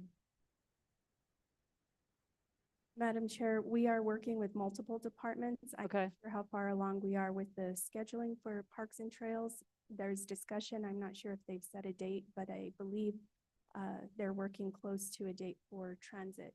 We have found that tailoring the rapid hiring events to a few job classifications to allow staff to really focus on those hires has been beneficial. So we'll likely have one for transit and one for parks maintenance. Okay, because this thing that just came up from the city this morning says city rapid hire event targets parks, transit, open space on Saturday, April 27th from 8 a.m. to noon at the Transit Administration Office. So, all right, and click here to download the flyer. Yeah, it looks Parks and Open Space Division, golf course mechanic, parks equipment operator, parks maintenance senior workers, parks maintenance worker, then transit division, equipment service workers, heavy equipment mechanics, transit driver 2, transit driver 3. So, all right, cool. Saturday, April 27th, 8 a.m. to noon. Questions from the committee? Councilor Cassidy. Thank you so much, Madam Chair, and thank you all so much for being here. Really do appreciate it. I know that the work in HR is one of those crucial areas, can sometimes be a little invisible. So I really want to thank you all for that work. I had some question about the tuition assistance and, I think there's also some leave. Can you remind me how much, an individual can receive for tuition assistance and how many hours of educational leave? So our tuition assistance program allocates $1,600 per fiscal year for each employee. 16, did you say? 1,600, yes. Mhm. And up to 6 hours of educational leave per week. Wonderful, great. And is there anything for individuals who are looking to get like a GED or, some of those, the basic high school credentials? Madam Chair, Counselor Cassett, yes, if someone is looking to get a GED or equivalent, we absolutely will work with them, partner with the Santa Fe Community College. And if there needs to be any prerequisites or pre-classes before taking the examination, we assist with that. That includes the educational leave for that purpose as well. Okay, wonderful, thank you. Really glad that we do offer that because I know that that is such a key way for people to be able to advance in their positions. So, and I'm happy to hear the partnership with Santa Fe Community College because I know sometimes we don't have a program, and so making those available is really wonderful. So thank you for continuing to offer those. I think that's really crucial for our staff. The other thing that I know that we'll be getting an update on the wellness pilot program. So I think this is more of a comment than a question at this time. But I have heard that for some departments, for some job classifications, that this is not something that they can easily take advantage of. And I'm curious if well, I guess you all are exploring how that might be better utilized by some of these areas where that's a bit challenging. I guess it is a little bit of a question. Is that something that you guys are looking at that we might be able to hear more about when you're ready for that update? Madam Chair, Counselor Cassett, we have worked with a couple of departments whose work schedules and primary job responsibilities make it difficult for them to take time off either before or after the shift or a longer lunch hour. And we have done some workarounds to help with some of those divisions. Alvin also, Mr. Valdez with the wellness program, works closely with departments to provide resources, workout equipment and, other supplies that employees can use to do some exercises, either when they get off of their shift or to even take home. So we can also have those discussions. I'm happy to talk more about which departments we need to focus on, but we did meet with a couple and I think we got to a resolution, but if there's others, I'm happy to hear from them as well. Okay, wonderful. I'll be sure to follow up with you offline. The other quick question I had, a couple about recruitment. I know that we've had this discussion, I think at every budget hearing, but just wanting to hear what, in addition to the rapid hires, which I'm excited that you all are continuing and continue to refine them. And I know that for some departments, they have industry-specific newsletters or memberships that they're able to take advantage of. What other recruitment tactics are we utilizing, knowing that really bringing in employees is a big challenge? We have a lot of people that are competing. Everybody seems to be understaffed. Obviously, looking at our benefits, looking at our salaries are going to be really important. But in terms of how we get the word out and communicate about our benefits, because our benefits sometimes fly under the radar, and they are, I know for some people, when they do learn about them, that's really a big draw for the city. So I would love to hear a little bit more about how you are continuing to refine that to make sure that we are advertising to as wide of a pool as possible. Madam Chair, Counselor Cassett, that's a great question. Our recruitment coordinator has been working really diligently to increase our presence as far as advertising. We did ask for a small increase for different advertisements such as specific trade journals for particular industries. She has also partnered with New Mexico Workforce Solutions, and when they have rapid hiring events, we attend those as well. So that's been a great partnership. We've worked a little bit with the Municipal League to see about getting some of our positions posted there. We have done a little work with Indeed in trying to post some of our jobs. We learned that some of our jobs get posted from Indeed, whether we have a contract with them or not. And we have seen some interest come through that channel. And so we're exploring how we can maximize that a little bit more. I think one thing that we hear a lot is our application system is a little antiquated. And so, as I mentioned, one of our goals is to really update that and potentially even change our application depending on the job classification. So if it's something that requires the HR analyst to really review experience, then, you know, it might be a little more lengthy, but if it doesn't really require a lot of years of experience, can we do just kind of a click application and someone can get through it very quickly? So we're exploring those options. I think that will help as well. Okay, wonderful. As far as the total compensation, we do have a benefits booklet that really outlines all of our great benefits. And in addition, we've created a total compensation wheel. So it basically gives a percentage of, here's your base salary, here's the percentage attributed to the leave that we provide. If you selected family coverage, this is the percentage. So it gives a base pay plus all the added benefits, which is probably close to 45, depending on what PERA plan you're on, to 50% added to the base salary. Wonderful. Thank you for all that. Really, really appreciate it. I know that it's something that you have continued to really hone in on. So definitely appreciate the work in that arena. One quick comment, and then I will ask one more question, I'll be done. Quick comment is that I've heard from some individuals from the disability community that sometimes our job descriptions are not accessibility friendly. So for example, saying that somebody has to lift up to 50 pounds when it's primarily a desk job and having that as a requirement. So hopeful as we are continuing to look at that, to ask to take a look at the accessibility piece. I'm sure the mayor's Committee on Disability would be able to provide some insight, as well as our new ADA coordinator.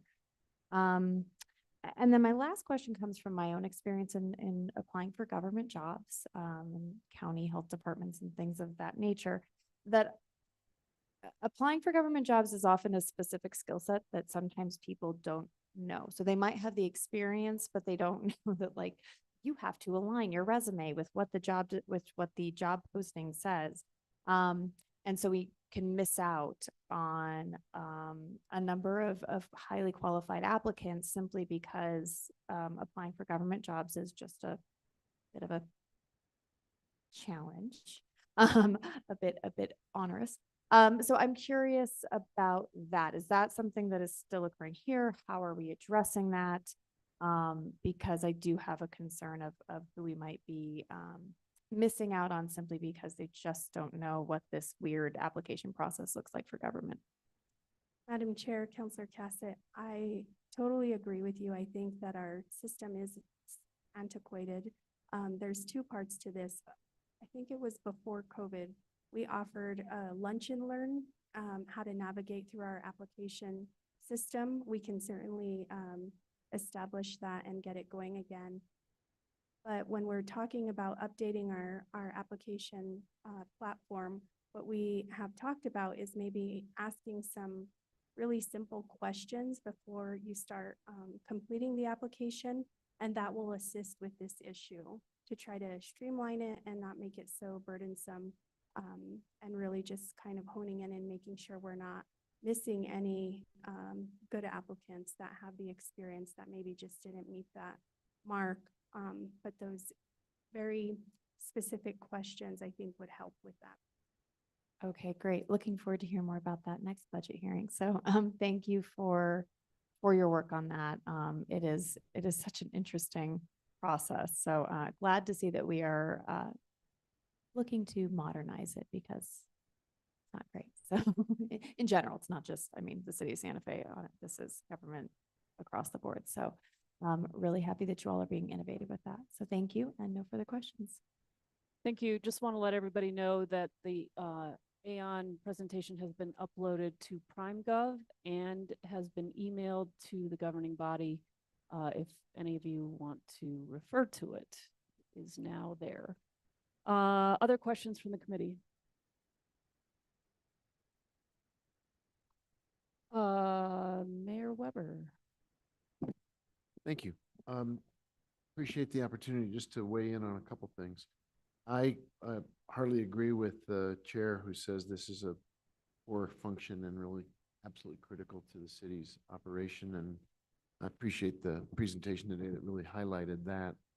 I wanted to ask a question about focusing on what we know about diabetes as a cost to the city. And early interventions to prevent diabetes. My recollection from previous Aon presentations was if we were going to focus on one very large source of employee health issues that hurts our employees and also adds expense to them and to us, diabetes would be one of the opportunities, so to speak, negative opportunity.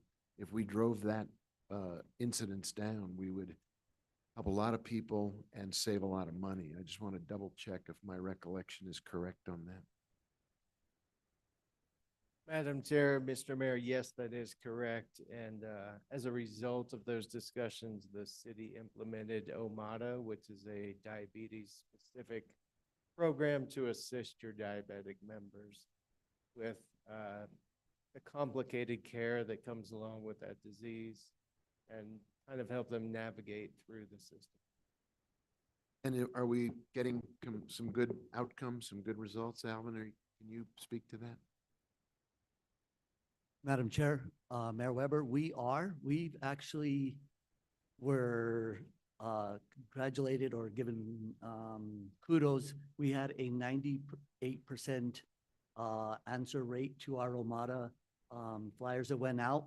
We hear quite often from our employees how this program is helping them out, how they like the one-on-one coaching and they're eating correctly. So we have seen a positive result, I guess, in the fact that we have employees applying for it, qualifying for it, and then fully participating in that program.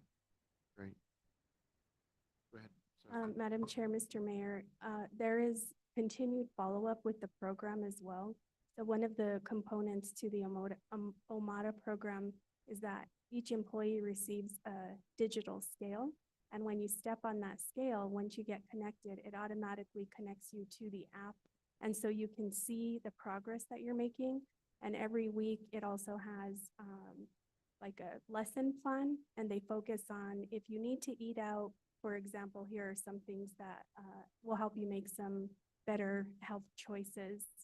In addition to that, there's a plethora of resources about healthy cooking, walking, anything you can imagine right at their fingertips. So it really truly is an ongoing program that helps employees through the entire process.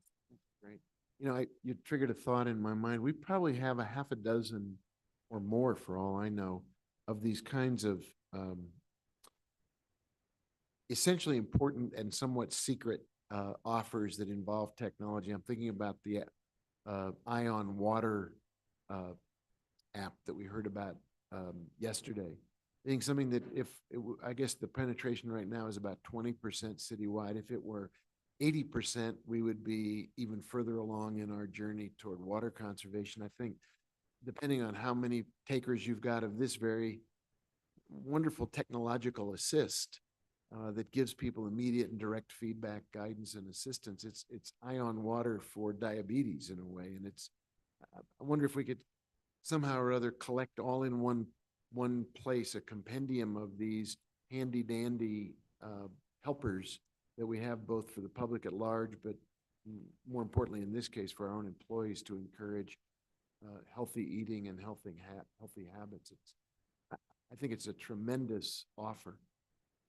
Madam Chair, Mayor Weber, that is a terrific idea. Alvin did take this kind of on a roadshow, all his offerings. It's been some time. He is a one-person show right now because we do have some vacancies. but we can definitely get back on track with that.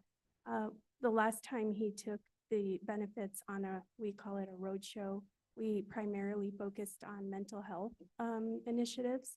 And so I think this time we can do both. We can do the physical, mental, and fiscal.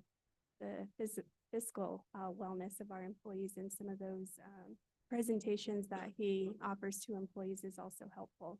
So we can do that. That's a great idea. Nice. I had one other suggestion and then a request. I know you and I talked about this, Director, after I had lunch with our school superintendent. They were augmenting their ability to hire bus drivers by offering Spanish language assists to go through the qualification process. I think they were really able to hire a number of drivers because they acknowledged that the process of getting certified in English only was a real barrier to folks who would qualify if the offer were made in Spanish.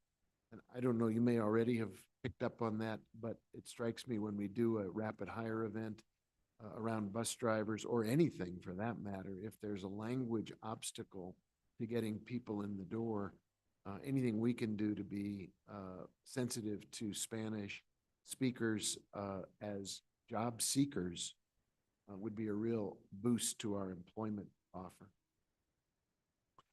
And the last thing I would request, if I got the number right, I was taking notes, our contribution in this budget for the health benefits is $1.16 million, rounding, or roughly 1.2 million.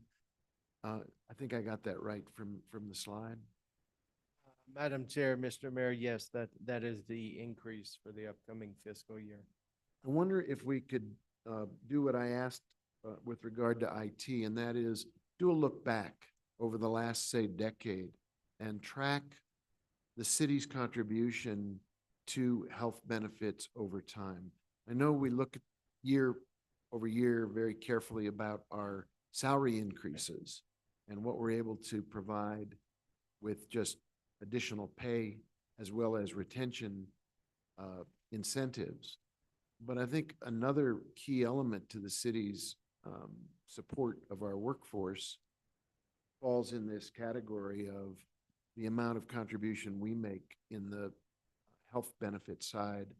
And if we could just create a tracking mechanism to see how we've done over the course of the last decade or so, I think it would continue to tell the story about ways in which we're trying to be the employer of choice for people looking to get a good job, not only with a good paycheck, but with these really strong health benefits as well.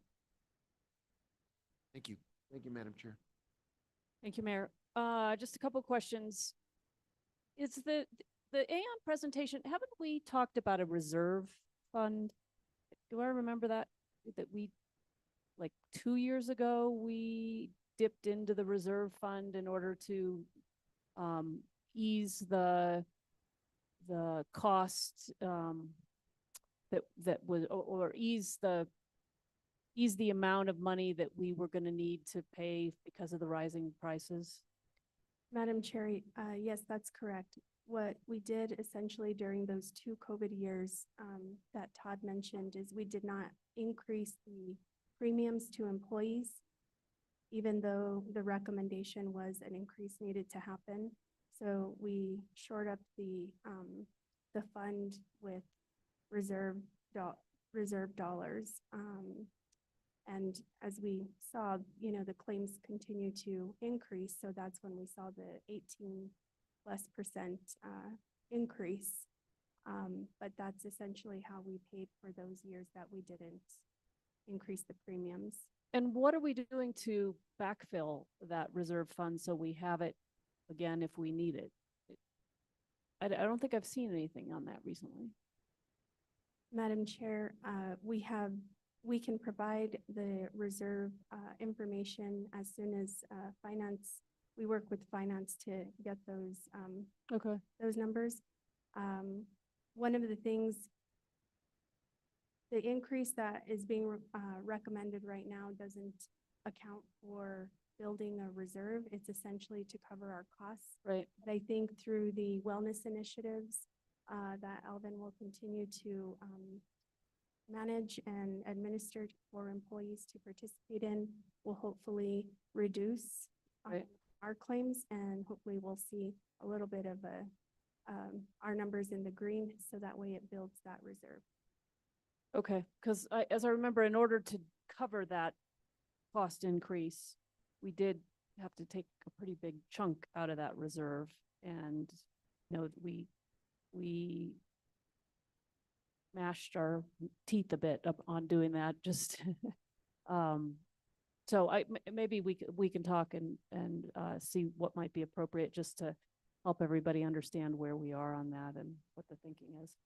I want to talk a little bit about the class and comps, and our role in, what's happening.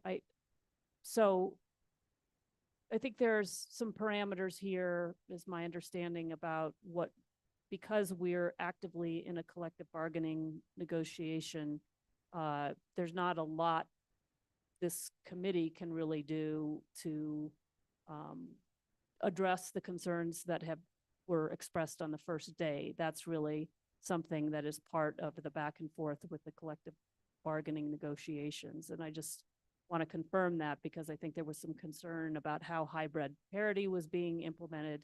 And that's not really for this committee to dive into, because it is a collective bargaining negotiation, and there are state laws and very strict rules about how that happens. Am I correct in that? Madam Chair, yes, we can talk generally about what hybrid parity is. I think we sent over, I think it was a 2-pager, kind of explaining what the hybrid parity methodology is.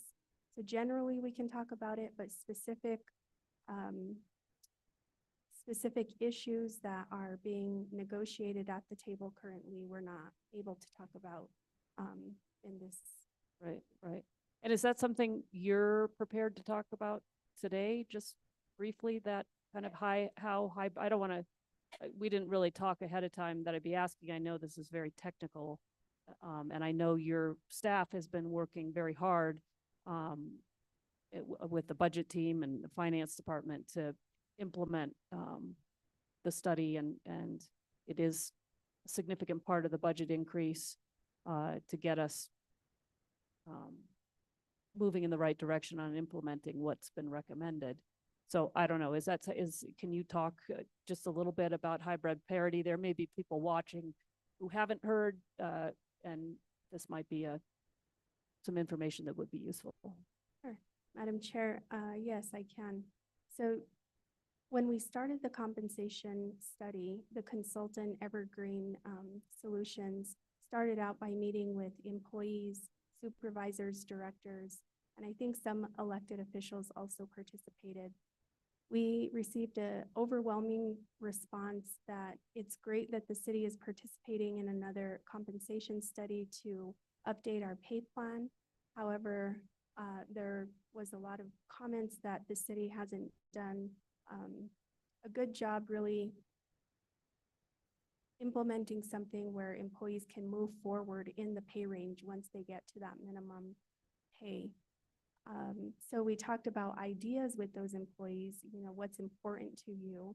And the response was, we'd like to see employees compensated based on their total years of service with the city, so city seniority, but also experience in that job, so classification seniority.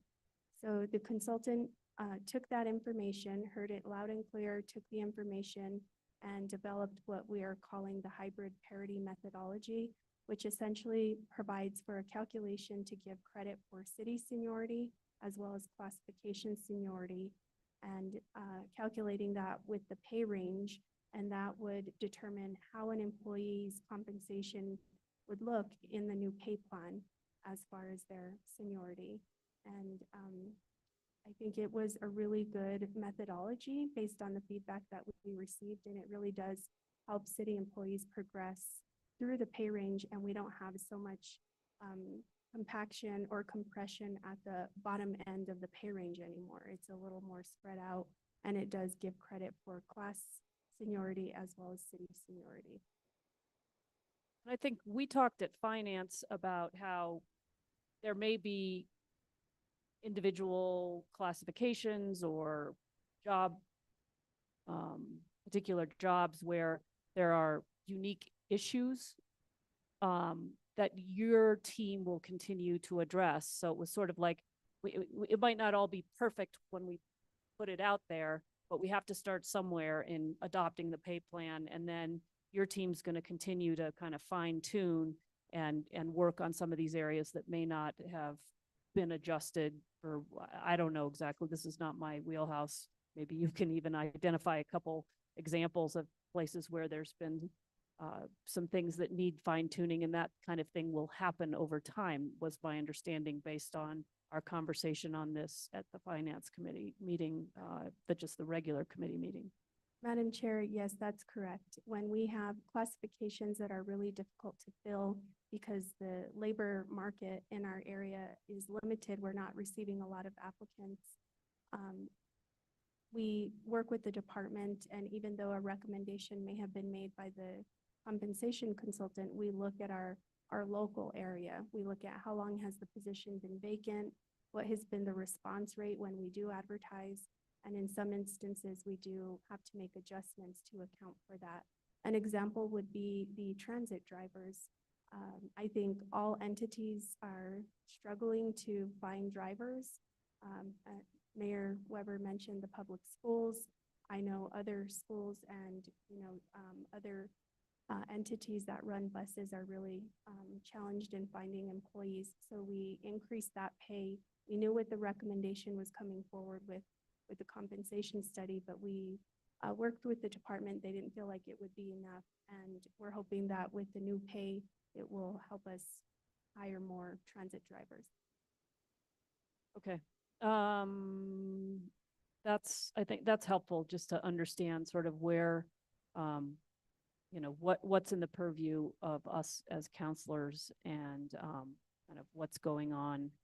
We did hear that there is in this budget money being set aside for AFSCME to work with once the negotiations are complete or there's an agreement about how to implement this class and comps for those employees. So it's there, but we're not on the negotiating team, and that's not really in our purview. Madam Chair, that's correct. Okay, I think that's important for everybody to know. And I think that the committee is pretty aware of that, but I want to make sure the public knows, because I think as a committee, as counselors, we have heard, but there's really limits on what we can do. So, all right, other questions from the committee on this item, on this budget? Do we have a motion? Move to approve? A motion and a second to approve this budget. Further discussion? Can we get a roll call, please? Certainly, Madam Chair. Counselor Cassett, Yes. Counselor Faulkner, Yes. Counselor Lee Garcia, Yes. Counselor Lindell, Chair Romero Worth. Yes. Motion passes. Thank you all for being here. Thank you for all the hard work you're doing in many, many areas. Really appreciate it. All right, we have one more budget. The finance department. We have quite a few divisions, and we have lots of folks here in the chamber, I bet, representing those divisions. So welcome, everyone.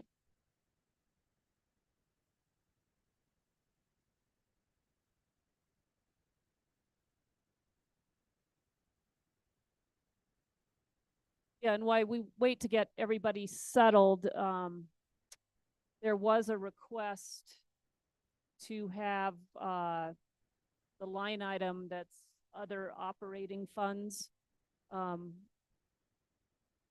of the things, the categories that get rolled up into that line item. We have a kind of a list of those categories, and that has been uploaded to PrimeGov if people are interested in looking at the kinds of things that get rolled up into that other costs line item. it does and it will vary by department which of those categories are in the line item, but it does give folks a sense of what kinds of expenses are provided for there for people who are interested. Director Oster. Hello. Chair, hello.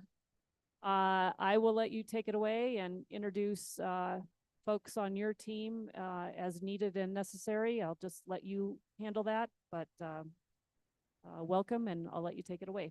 Thank you so much. And I am thrilled to have a number of the members of our team in finance here with us today. So as I call out your name, if you could wave your hand or identify yourself to the committee, that would be great. I think many of the team have been before the finance committee before. So on our left here, I have Melanie Sharp. Melanie is our payroll officer. Next, we have Matt Bonifer. Matt is our accounting officer. And then continuing down that same line, we have Scott Gunter. Many of you probably recognize Scott from our conversations about the auction. Scott is overseeing our auctions as well as our P-card and WEX card programs. Next up, we have Dave Jaramillo. Dave heads up our fleet division. And then to Dave's right is Juan Tapia. Juan is also a manager in our fleet division. Coming down to the front row, we have Travis Dutton-Leda. I'm not sure if you can see him behind the screen there. Travis is our Chief Procurement Officer. He heads up our purchasing division. Then going to the third row, I'll go next to Christy Miera. Christy is in our purchasing division. And I want to take the opportunity to give a big shout out to both Christy and Erminia Tapia, who helped put together the presentations for all departments for the budget hearings. So super great job. Christy has many talents and we're very excited to learn more about all the things she can do with graphic design and presentation. Next to Christy on the right is Destiny. And Destiny has also been working on the PowerPoint presentation. So big kudos to Destiny as well for her help putting together the slides. Destiny is our fiscal administrator in the finance department and one of the newer members of our team. Really glad to have Destiny on board. And then let's see, in the back of the room, we have our budget team. I think everyone probably knows them, but I'll go quickly through the group. I have Andy Hopkins on the far left. Andy is our budget officer. Seated next to Andy is Alexis Latero, our assistant finance director. And then we have Anita Matina, who is our principal budget analyst. To Anita's right is Erminia, and Erminia is our administrative manager. And I mentioned also one of the people that helped put together these beautiful PowerPoint slides for all departments. And then on the far right, we have Christopher Parker. Chris is the newest member of our budget team. And then let's see, did I miss anyone?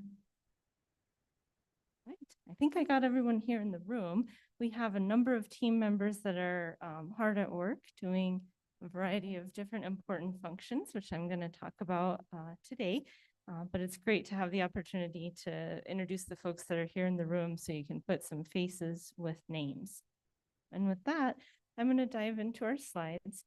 I'm going to start by just kind of acknowledging that we spend a lot of time talking about our audits. And I will talk a little bit about our progress on the audits during our presentation today. And also today, I'm going to talk about all of the myriad other things that finance does to serve the city every day that often doesn't get as much attention. So we love the audits. We're very excited to be making progress. And you all hear a lot about that. But today we're going to be talking about audit a little bit and all of the other really awesome things that are happening in finance every day to keep the city running. Next slide, please. Oh, great. Okay. So on the screen here, we have our mission, vision, and some information about the finance department. We're in the process of updating this, so that's exciting. I look forward to rolling out our updated mission statement. And Scott Gunter has been doing a great job of helping us with that effort, as well as a lot of other managers in the finance department. We're going to get input from staff, and then we'll look forward to rolling out an updated version of our mission statement. In the meantime, I think this one captures a lot of the key things that we do in finance. Some of the key words here to me that are in our current mission statement are building public trust, sound financial management, innovation, effective business decisions, compliance with federal, state, and local laws and regulations, timely, accurate, and concise information to departments and leadership. The employees in the finance department are incredibly dedicated, and they take their responsibilities to safeguard the city's financial assets and resources very seriously, as they should.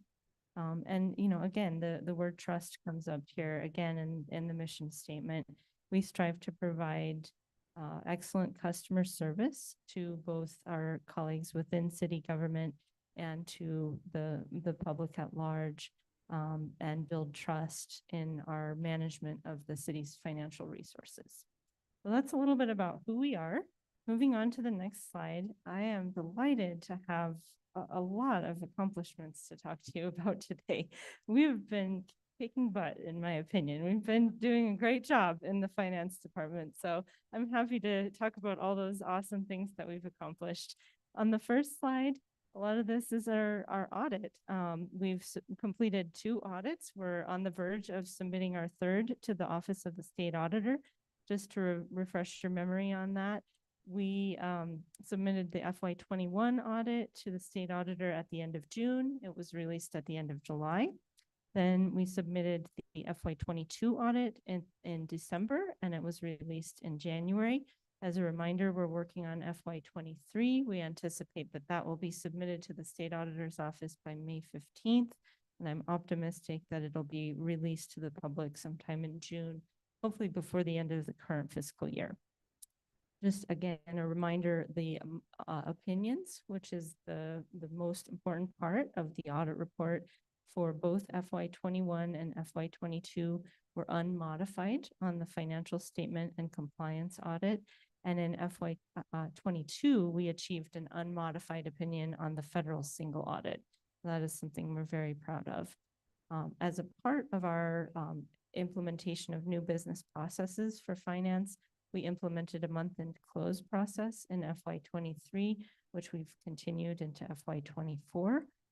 In conjunction with that, we also implemented a very robust and sequential year-end close process for FY23. We are continuing that for FY24. And a big part of the year-end close process in particular is communication with city staff and training for city staff. So those are both very important. Next slide, please. Director Oster, just really quick, the unmodified opinion is the best you can get, correct? Madam Chair, members of the committee, that is correct. An unmodified opinion is the best type of opinion that you can get in a financial statement and compliance audit and in a federal compliance audit. And what that means is that in the case of the financial statements, that in the auditor's opinion, the financial information is presented accurately. It's not 100% accuracy, but it's what they call materially correct. And then in the case of the federal single audit, what they're looking at is compliance with the requirements for our major programs. So yes, the unmodified opinion is the best opinion that the auditors can give. Okay, next slide, please. We're already there. Okay, great. Thank you. On the budget side, we successfully completed our budget process last fiscal year for the current budget that we're working under now, the FY24 operating budget that was prepared and submitted to the State Department of Finance and Administration by June 1st. We are on track to complete the budget process that we're working on now, which will be for FY25 to the state by that June 1st deadline. The HR team and the budget team have worked very closely together to implement the first phase of the recommendations from the citywide compensation classification study. That was a very heavy lift for budget. The calculations had to be made on an individual employee basis, and the first phase resulted in pay increases for over 700 city employees. So that was a huge lift from the budget office to make that happen. Another major accomplishment that we have in the procurement area is the implementation of the Munis ERP system to help streamline the purchasing process. Purchasing is something where, you know, there are many rules, there are many requirements. It's very important that we follow those. And it's also something that we all want to get through as quickly as possible so that we can purchase what we're trying to purchase. So Travis is really bringing a lot of innovation and looking at technology to implement to help streamline the process. There's also some interdepartmental collaboration happening, which I'll talk about on my next slide, to help streamline purchasing and other processes where the finance department collaborates with other city departments. In terms of bond ratings, we have had our bond ratings affirmed by both Fitch and S&P. There was a credit watch issued by S&P last spring, and that was resolved with the rating being affirmed. We updated the contract authority for the city manager, which is helping us improve efficiency and streamline city business for those small contracts. That effort was headed up by purchasing as part of the improvements to the contracting and purchasing process. On the subject of employee recruitment and retention, we have had a lot of success with filling key vacancies and both promoting and recruiting internal candidates into finance department jobs. We've filled a lot of key vacancies, some of which were difficult to find candidates. We've reduced our vacancy rate from the beginning of the fiscal year. We were at 34% to today we're at 25%. And we have 2 more personnel actions scheduled to take effect before the end of this month, which will take that even lower.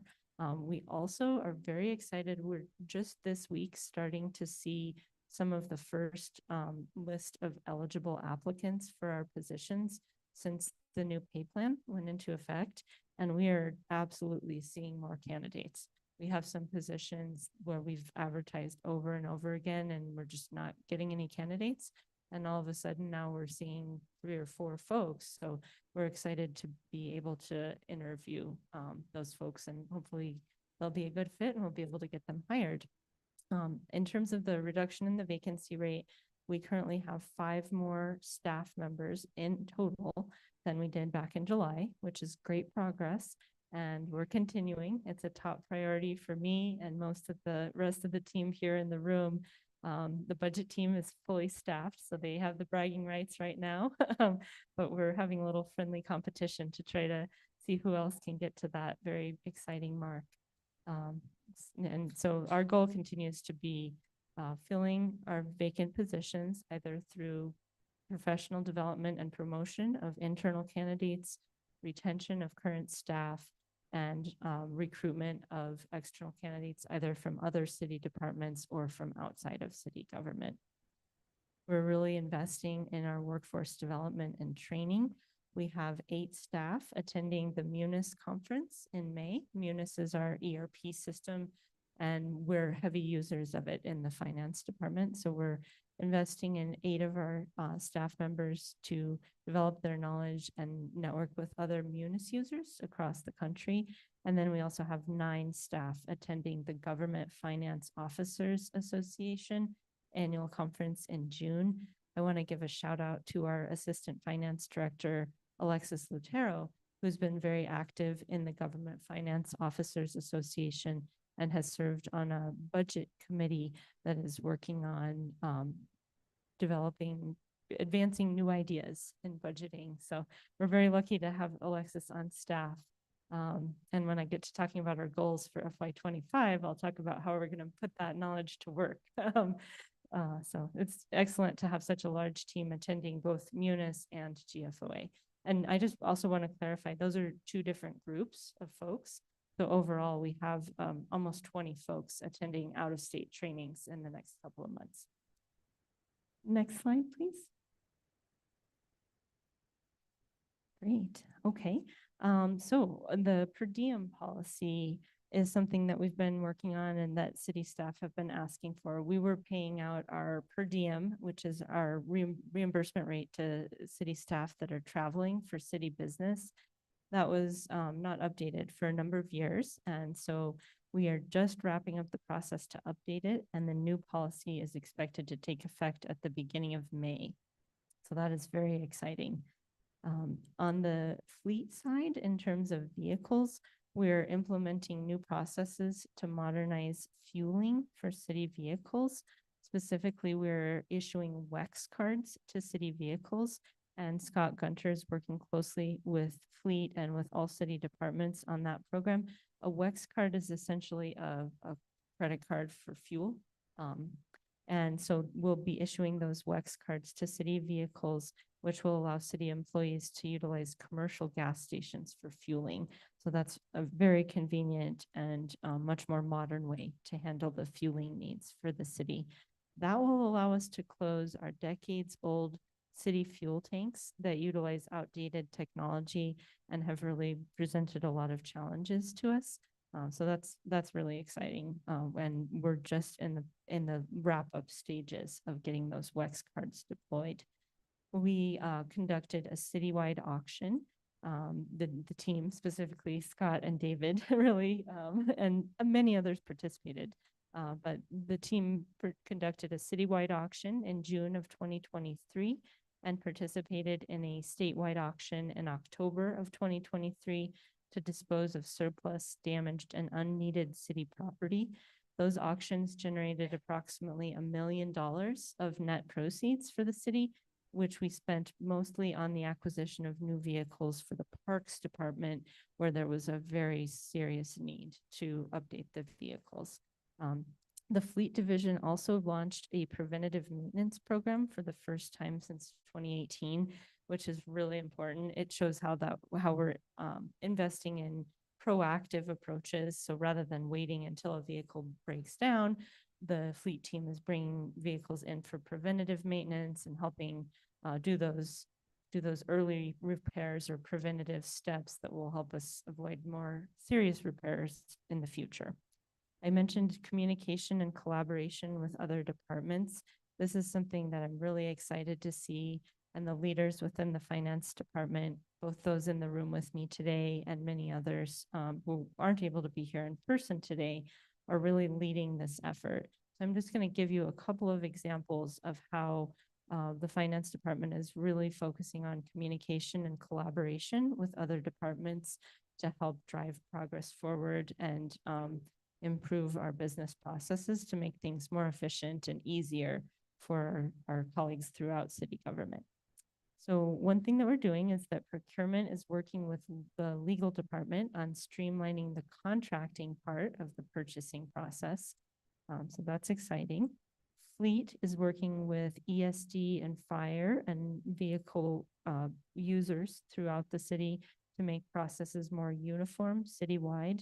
The WEX card process is an example of where we can have uniformity citywide in how we handle fueling. We have stronger than ever relationships between HR, payroll, and budget. Those teams work together on a very regular basis, and they come together to resolve problems in a collaborative way. So those strong partnerships are really important, and we're excited to see those develop and blossom. And all of our departments are learning from subject matter experts in other departments and sharing knowledge. So that's exciting. We know who the rock stars are in other departments, and we call on them sometimes because we don't always know what the department side of even one of our processes looks like.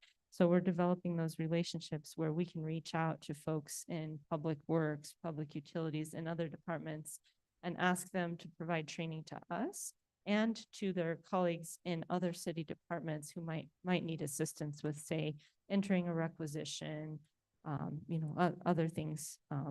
So that's really great. We're exciting to have that knowledge flowing back and forth between finance and other departments. Now, in addition to these major accomplishments that I've highlighted here, I want to just remind all of us that these things are happening in addition to maintaining day-to-day operations.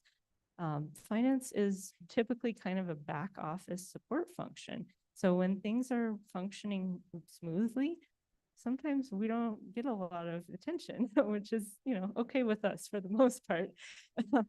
But I do want to take this opportunity to recognize that in addition to all of the modernization and business process improvements and all of the positive changes that I've highlighted here and the major accomplishments, we've also maintained essential functions continuously. Payroll has gotten paid out correctly every 2 weeks. AP goes out every week. We pay our vendors. The cashier's office accepts deposits, works with customers every day. Cash receipts get accounted for. They get recorded in our systems. The fleet division does, like I was talking about before, routine maintenance. They respond to service calls 24/7 to assist city employees that need help with vehicles.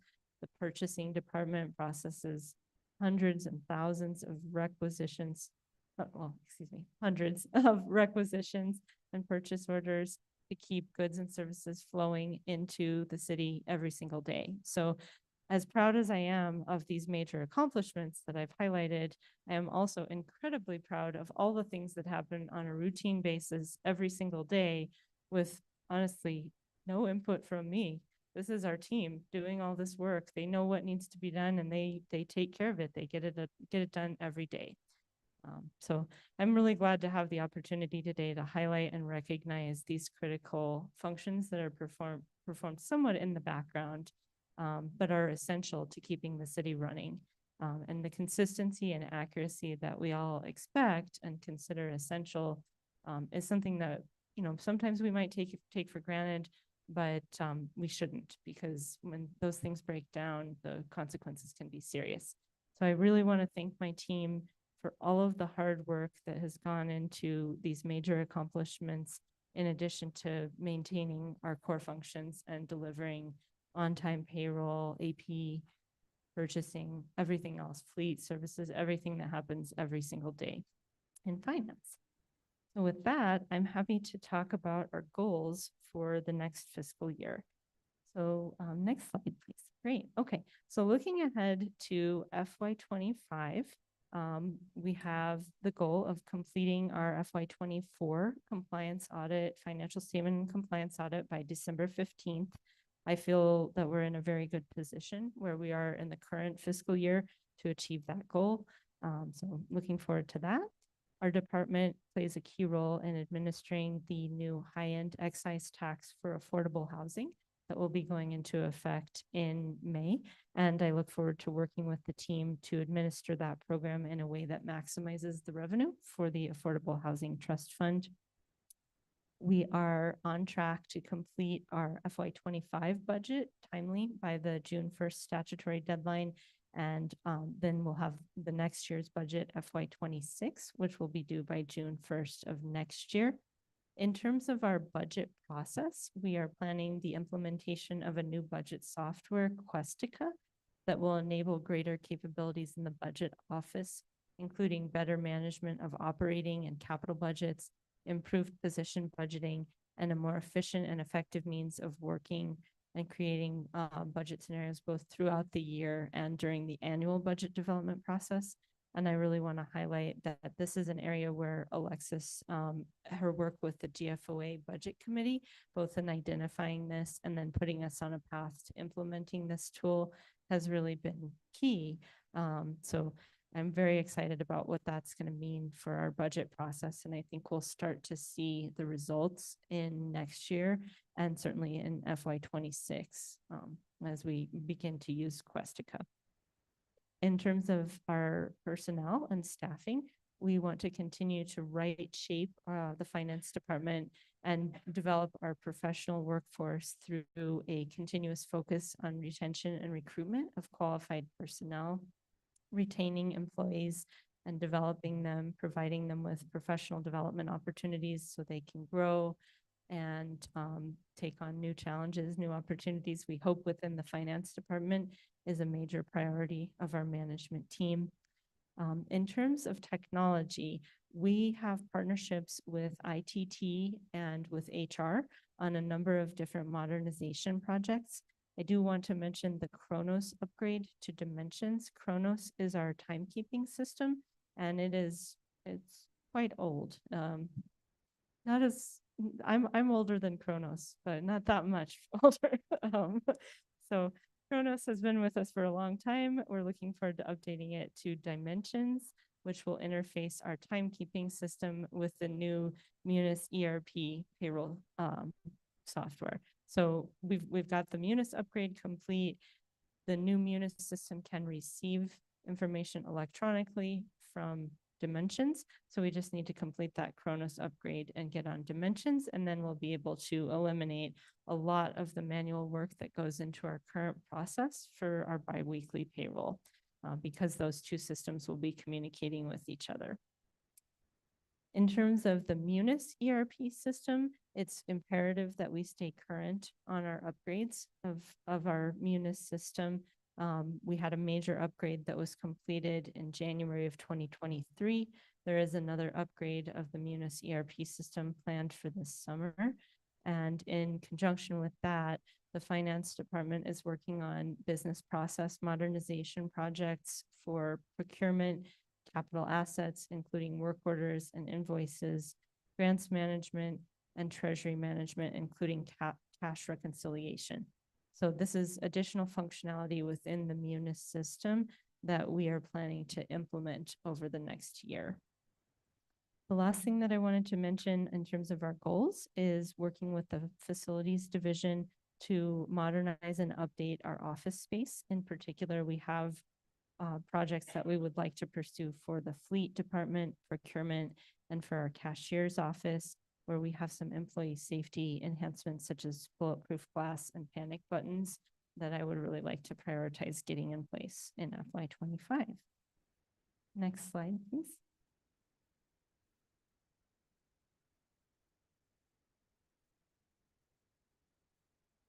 Okay, great. So this next slide is acknowledgements, and I just want to go through and recognize each of our divisions. We have some fun pictures here. You might see in the bottom left of the screen there, that is our fueling station, which we are modernizing and updating.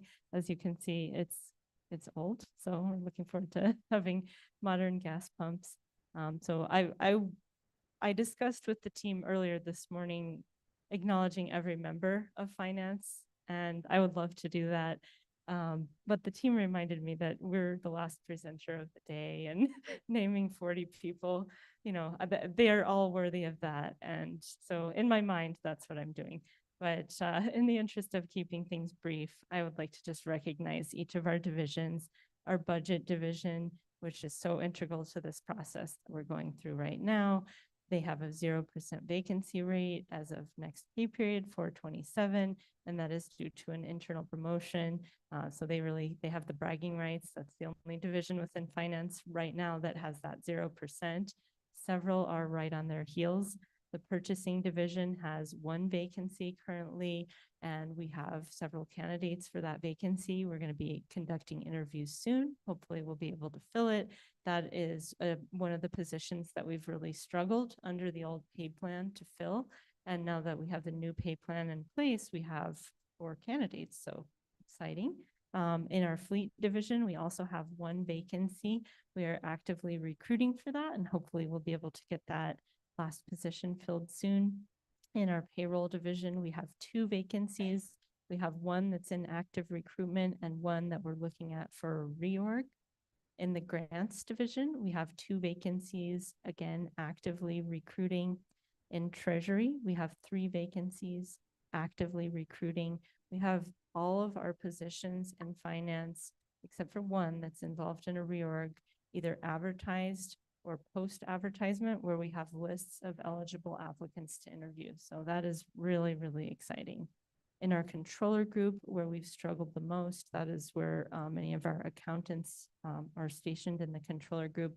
We have 5 vacancies, but I have great news that we have one new hire who is scheduled to start at the end of this month at the next pay period, which is April 27th. So really excited about that and looking forward to continue to fill vacancies throughout the department. I just want to acknowledge Erminia and Christy again for the beautiful PowerPoints that they put together, both for the finance department and then also for the entire city. And with that, I'm happy to stand for any questions. Thank you, Director Oster, for that presentation. I think, you know, obviously the audits have gotten a lot of attention this year, but the list of things that your department has been working on, and I appreciate also the comment about there's also in the background just the day-to-day work. It's what you all are doing is not small, and it is, again, critical to the functioning of the city. So thank you. I'll go to members of the committee, Councilor Lindell. Thank you, Chair. Thank you all for being here today. I don't really have any specific questions on your budget. I just want to make a couple of comments that, I feel like you and your team, have very unfairly at times, been targeted over the audit process. And I think that when we look at this presentation today, you and your team have been a mammoth success. Pretty unbelievable progress that we've made in this last year. And the people on the team, I know they work hard all the time, and to try to keep the noise at a lower volume when we have people walking by all the time trying to turn the volume up on it. It was hard. And I just want you and all your team to know that it didn't go unnoticed, how gracious you all stayed, how you kept your head down, you kept doing your work.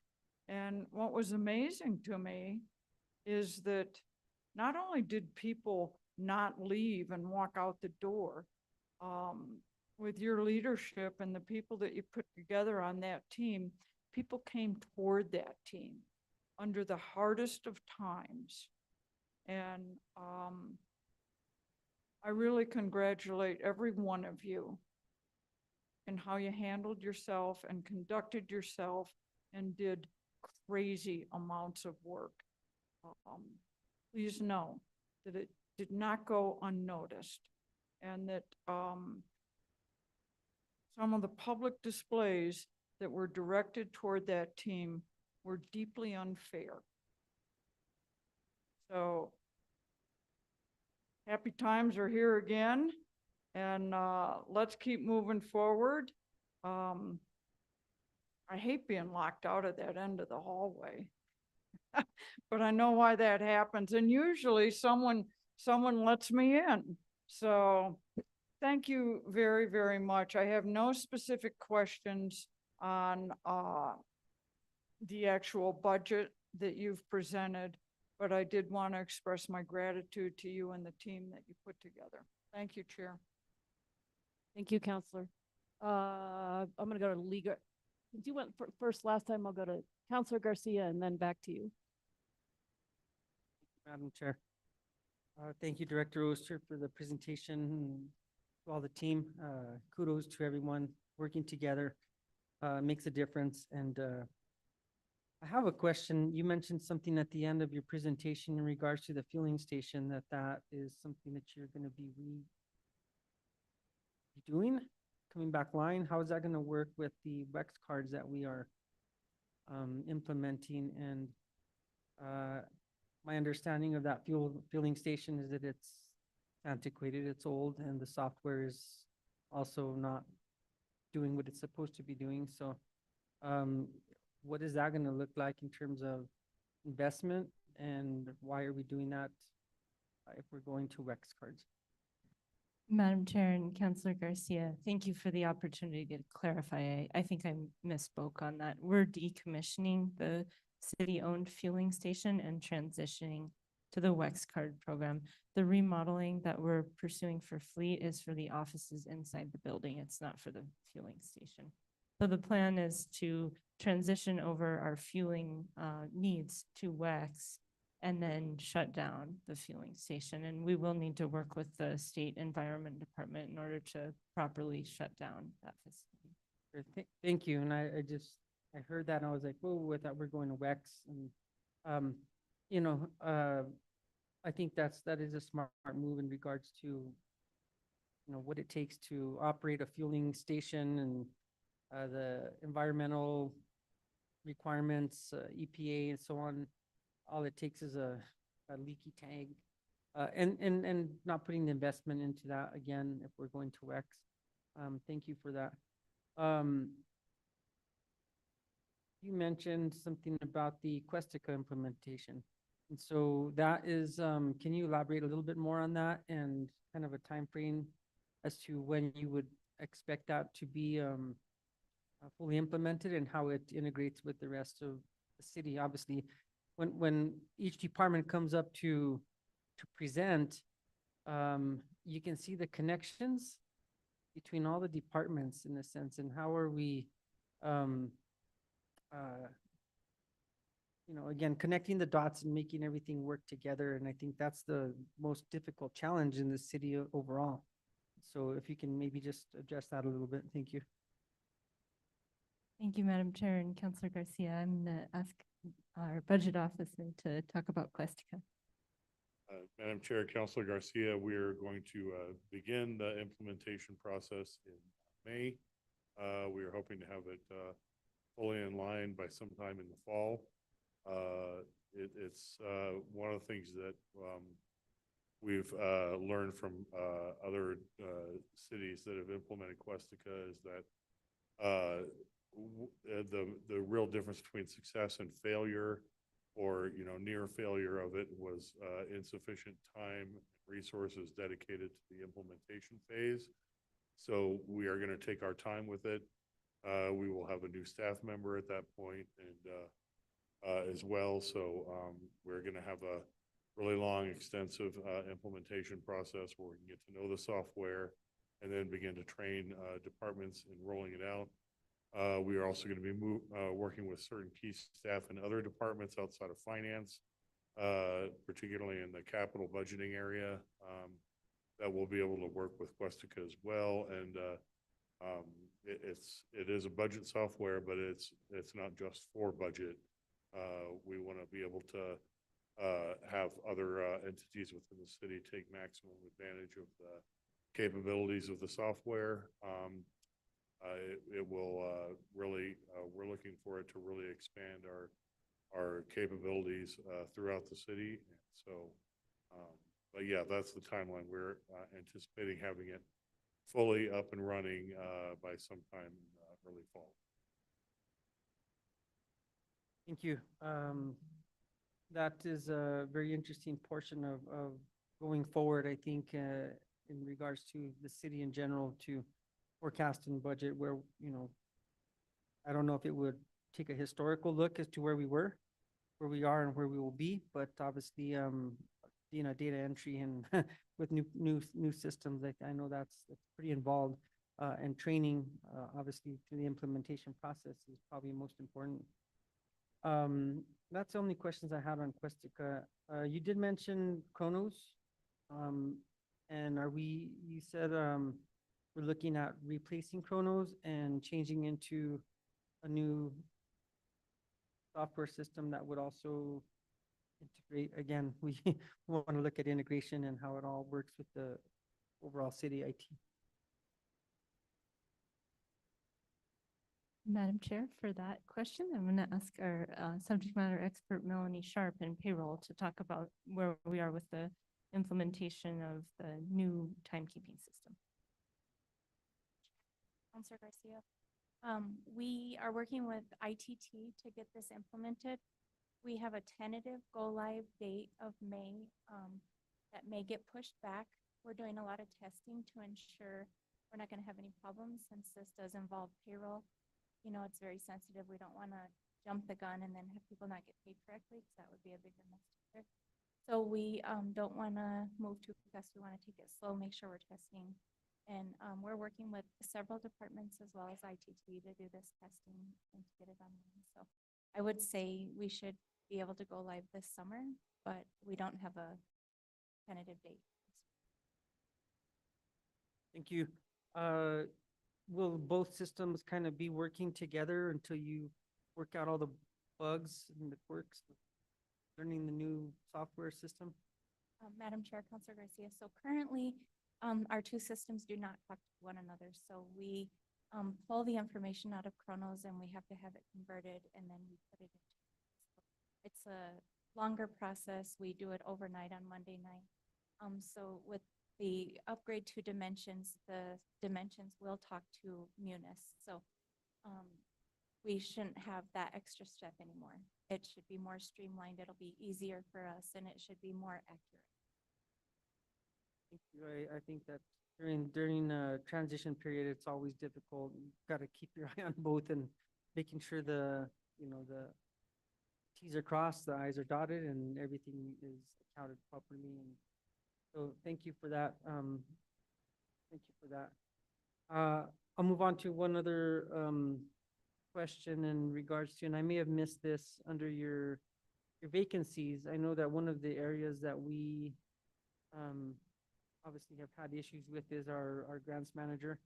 Is that something that we are coming online soon enough? Thank you so much for that question, Madam Chair and Councilor Garcia. So the grants manager is currently vacant. It is in recruitment. It closed yesterday. So we're hoping that we have some candidates to interview. We also have an accounting financial analyst position in the grants department that's vacant.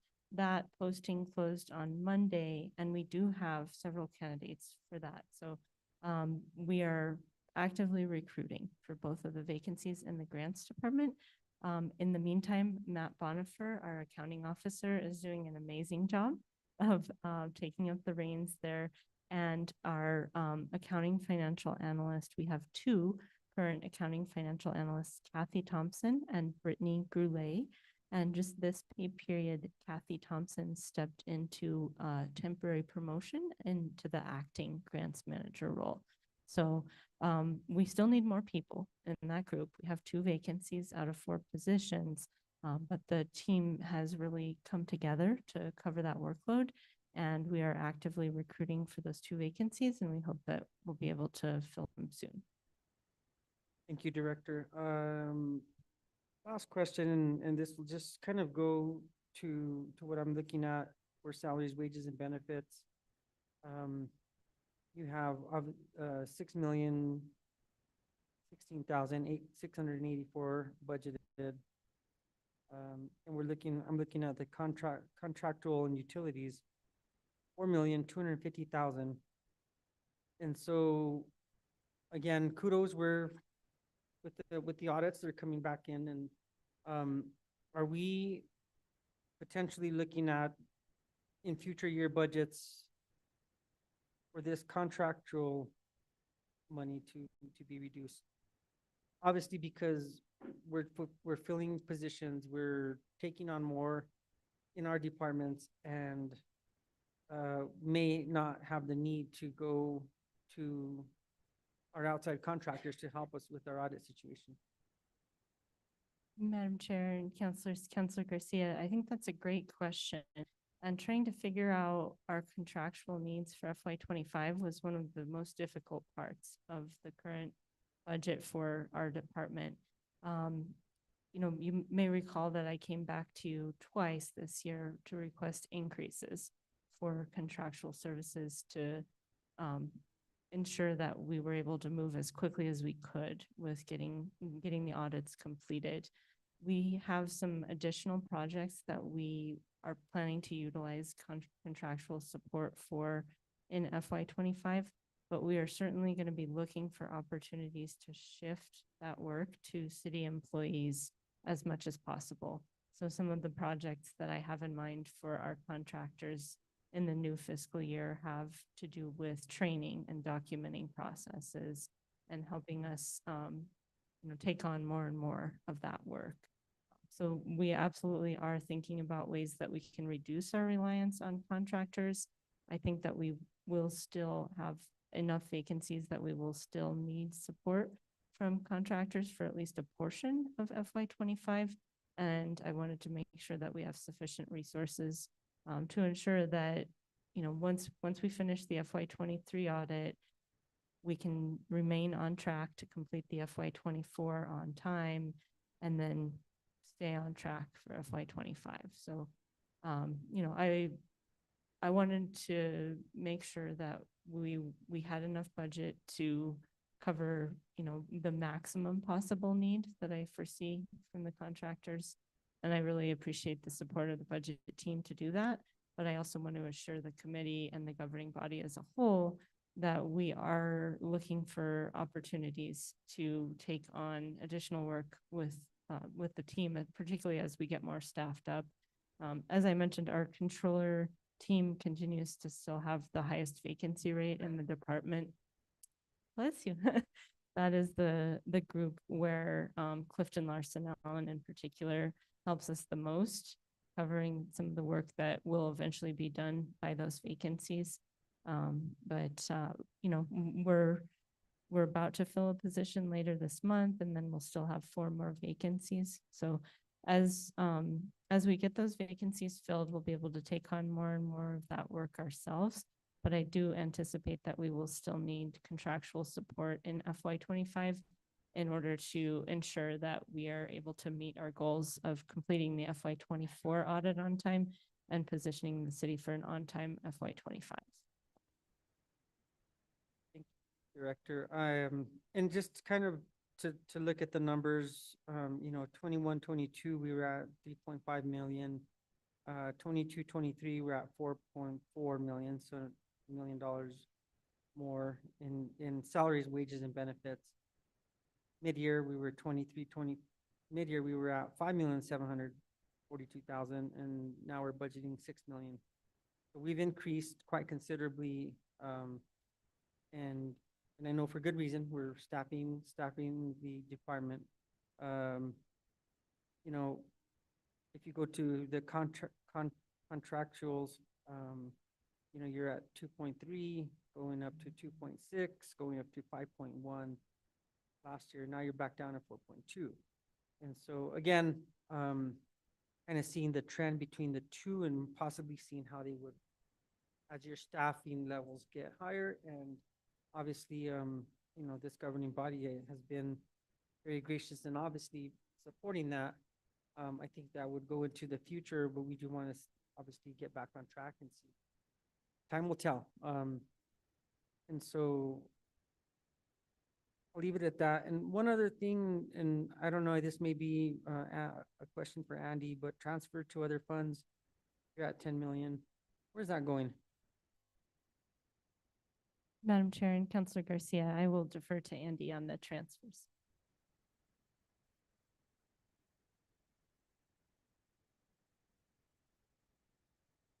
Madam Chair, Councilor Garcia, that represents largely out of the budget office, transfers to other funds for the largest single category is debt service at about 6.3 million to pay for debt service on the city's bonded debt. There are some other areas. What was that number? Sorry. 6.26 million, or about $6.3 million to pay for the bonded debt.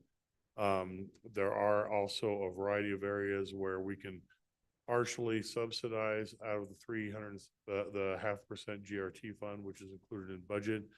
That fund is limited to the management of the capital improvement program, payments for debt, payments for capital outlay, and capital maintenance. So in areas that need to be subsidized in order to reduce the subsidies pressure on other funds, we use this 0.5% GRT fund to pay for the portions of debt and capital in those funds. Just some examples, we have almost $500,000 coming in as a subsidy for the clean energy program. We have about $60,000 as that forms the city's match for the Metropolitan Planning Organization, or MPO. We have $112,000 coming out to pay for vehicles needed at the Southside Teen Center. We have just over $1 million to cover streets operations in the gas tax fund that aren't covered by the existing gas tax revenue.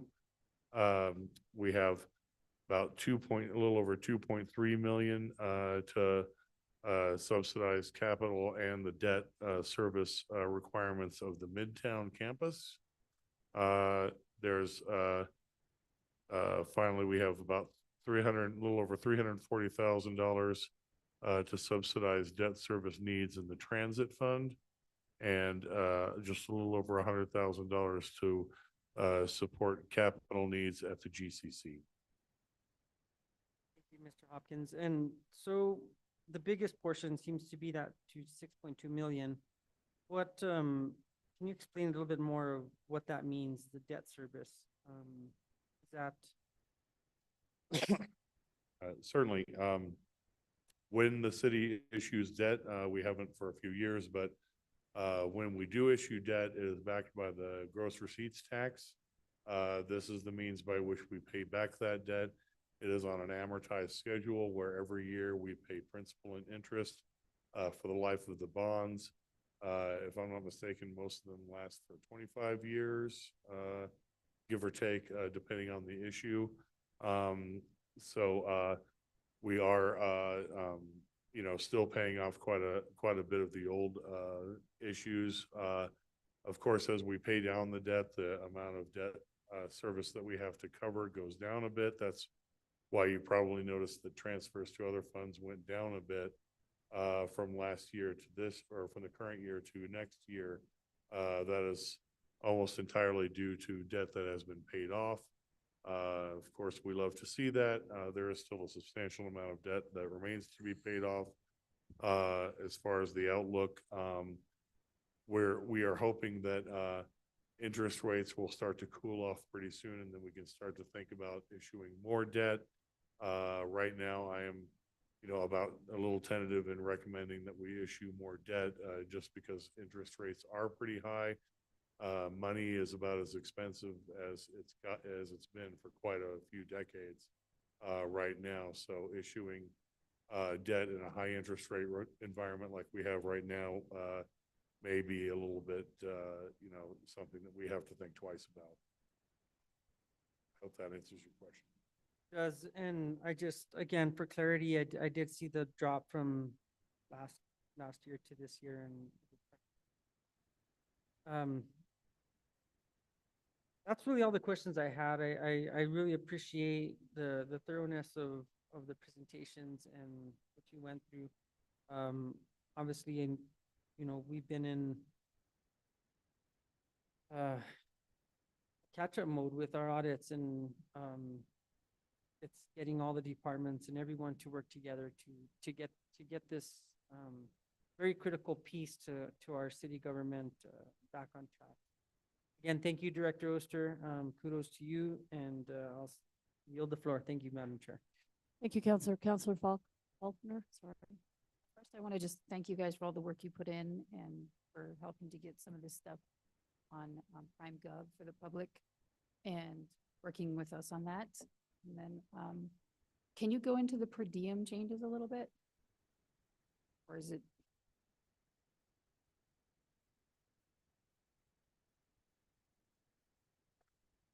You're gonna have to talk into the mic. Oh, I'm sorry. I'd like to have the person who's done the most work and really led the charge on this is Gunter. I'd like to have him come up and talk to you about the changes. I want to point out to his credit that we haven't updated our per diem policy in about 15 years. So this was a big accomplishment for us. And he came to me and this was all his idea. And I don't know, I don't want to put you on the spot on this because I know you don't have anything in front of you. I'm sure you can speak to a lot of things just off the top of your head, but it's also something that maybe we make a presentation at the Finance Committee also when we have more time. So just want to give you that caveat, that sort of out. And, I think we can hear kind of a thumbnail sketch on this and reserve, it's okay, Counselor, to do a bigger presentation and let you prepare for it. So anyway, go ahead.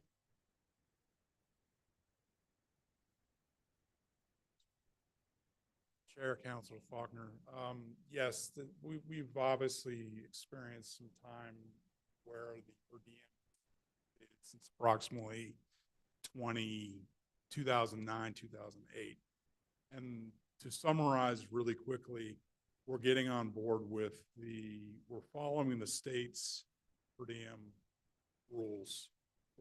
Anytime a rule is changed, or there's a rate change, we have language in the policy that will follow the state's rules or follow the state's recommended daily allotments for per diem. And we're putting in hyperlinks in the policy that will direct the people to go to that area of the state. On a side note, I am also working on revamping the per diem form so that it makes it more user-friendly, takes it one step to another, and able to account for, different, we want this policy to be, what's the word I'm trying to think of, fluid. We want it to be fluid. We want it to be able to be self-adjusting as the need moves forward. We don't want to be targeted, for $45 back in 2008, when obviously inflation and other factors have changed since that time. So we are taking into consideration all of those factors. But I'll be more than happy to put together something down the road. Madam Chair, Yes, City Manager. if I may, to Councilor Faulkner's question, the per diem is waiting my signature right now, in part because we're working with the finance staff on some FAQs for our city employees to understand what's coming, why the change, and also to help navigate. We sign travel advances every day. What happens if they're mid-trip when it goes into effect, and the new payment versus the old, and just wanting to provide as much clarity before it goes into effect so that the finance department isn't bombarded with hundreds of the same questions. Just wanted to share that. Great. It sounds like having a presentation at a regular meeting of the Finance Committee is something we should put on our list, ever growing. Any other questions? I have a couple. Councilor Cassett. Thank you so much, Madam Chair. I don't have any additional questions, pretty well covered, but I did also want to express my gratitude to this team. Obviously not just the audit, which we all know has been just such an incredibly heavy lift, but also everything that you've had to do for the budget hearings over these next couple of weeks. So it has been a lot. Very impressed with all the work that has been done, and really, really, really want to thank you all because it has been tough at times. And we also do recognize how much goes into preparing all of this, especially those of us that sit on the Finance Committee and see all of your work every couple of weeks. So I just really wanted to make sure that you all knew how much we appreciate you and the work that you're doing, and looking forward to continuing to grow as we move out of our late audit era and into into the next. So thank you so much. Thank you, Councilor. I just have a couple quick questions. One is for Mr. Hopkins. In the capital purchases line item, there's a big jump in the percentage change. Just curious what that's represents.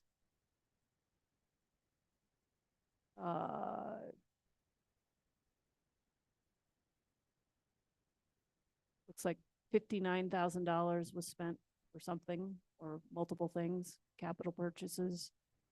I'm on page 63 in the packet or page 62 in the book. Yes, Madam Chair, give me a moment to find that real quick. No worries.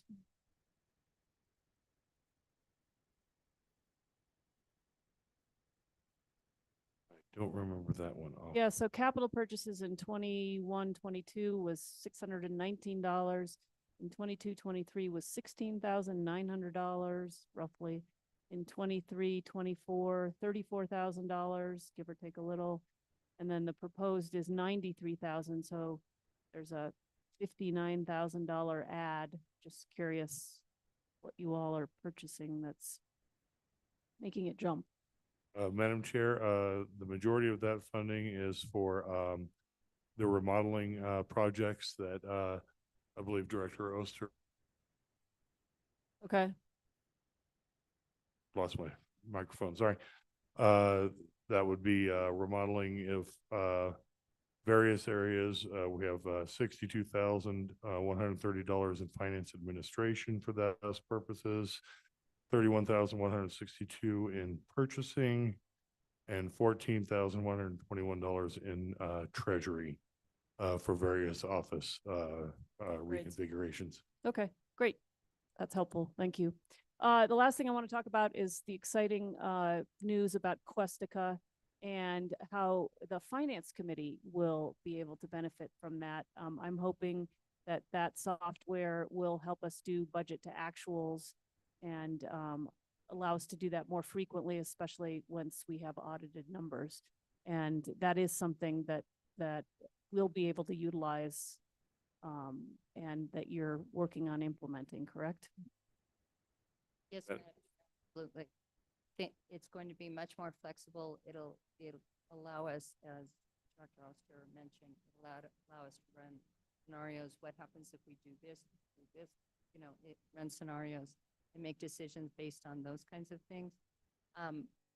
If we had had Questica, what really stood out to me with this cycle was doing comp and class. We had Questica in place. The manual calculations we did for every position would have already been in the report. HR worked on the report, put it in HCM, and Questica would be able to pull that money or pull that information from HCM, and we wouldn't have had all those. Interesting. Database. Yeah, so that's part of why it was so hard. I know you guys worked really hard the on that. Big things I think that Questica is going to really do for this city is capital. It's going to also be capital budgeting. We've already had conversations with Public Works talking about, you know, this is going to be much more of a partnership than it has in the recent past. We need to track the condition of our assets. We're not doing a great job of doing those kinds of things. I think the teen center is a really good example of, yeah, it was great. We spent years building the teen center, and then we got down to the end and we, oh, by the way, we need $4 million to actually run it. So those kinds of things, there's going to be much more collaboration and planning and tracking going on. Great. And you and I have talked about this. You and I and Director Oster have talked about this. I'm just, kind of putting my stake in the ground. I want to see us using this as a finance committee. I think this will be an important tool for us to kind of keep track of things as the year moves on. And so exciting advance, and thank you for bringing it to the city from the group that you participate with nationally. I think it's a great example of how training and giving our employees opportunities to learn from other places brings home things to home that can really help us. So I want to thank you for that, and really I'm excited about this. So thank you. All right. I don't have any other questions. If there are no other questions, I think we can entertain a motion. Oh, so sorry. Sorry. Madam Chair. Should have gone back to you. Could make just one more remark. Sure. I'd like to turn it over to I believe Director our Vitale. HR director. Oh, Sheila.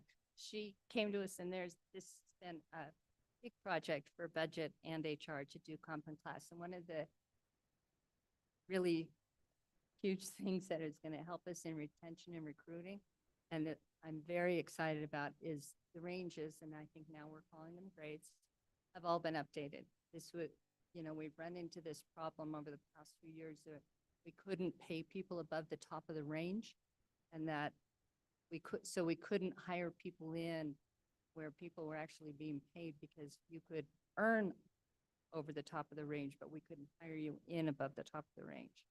So they've implemented a process now that as we do, for example, the 3% across the board COLA that we're proposing and requesting approval for, the range of the grades will automatically be adjusted at that time.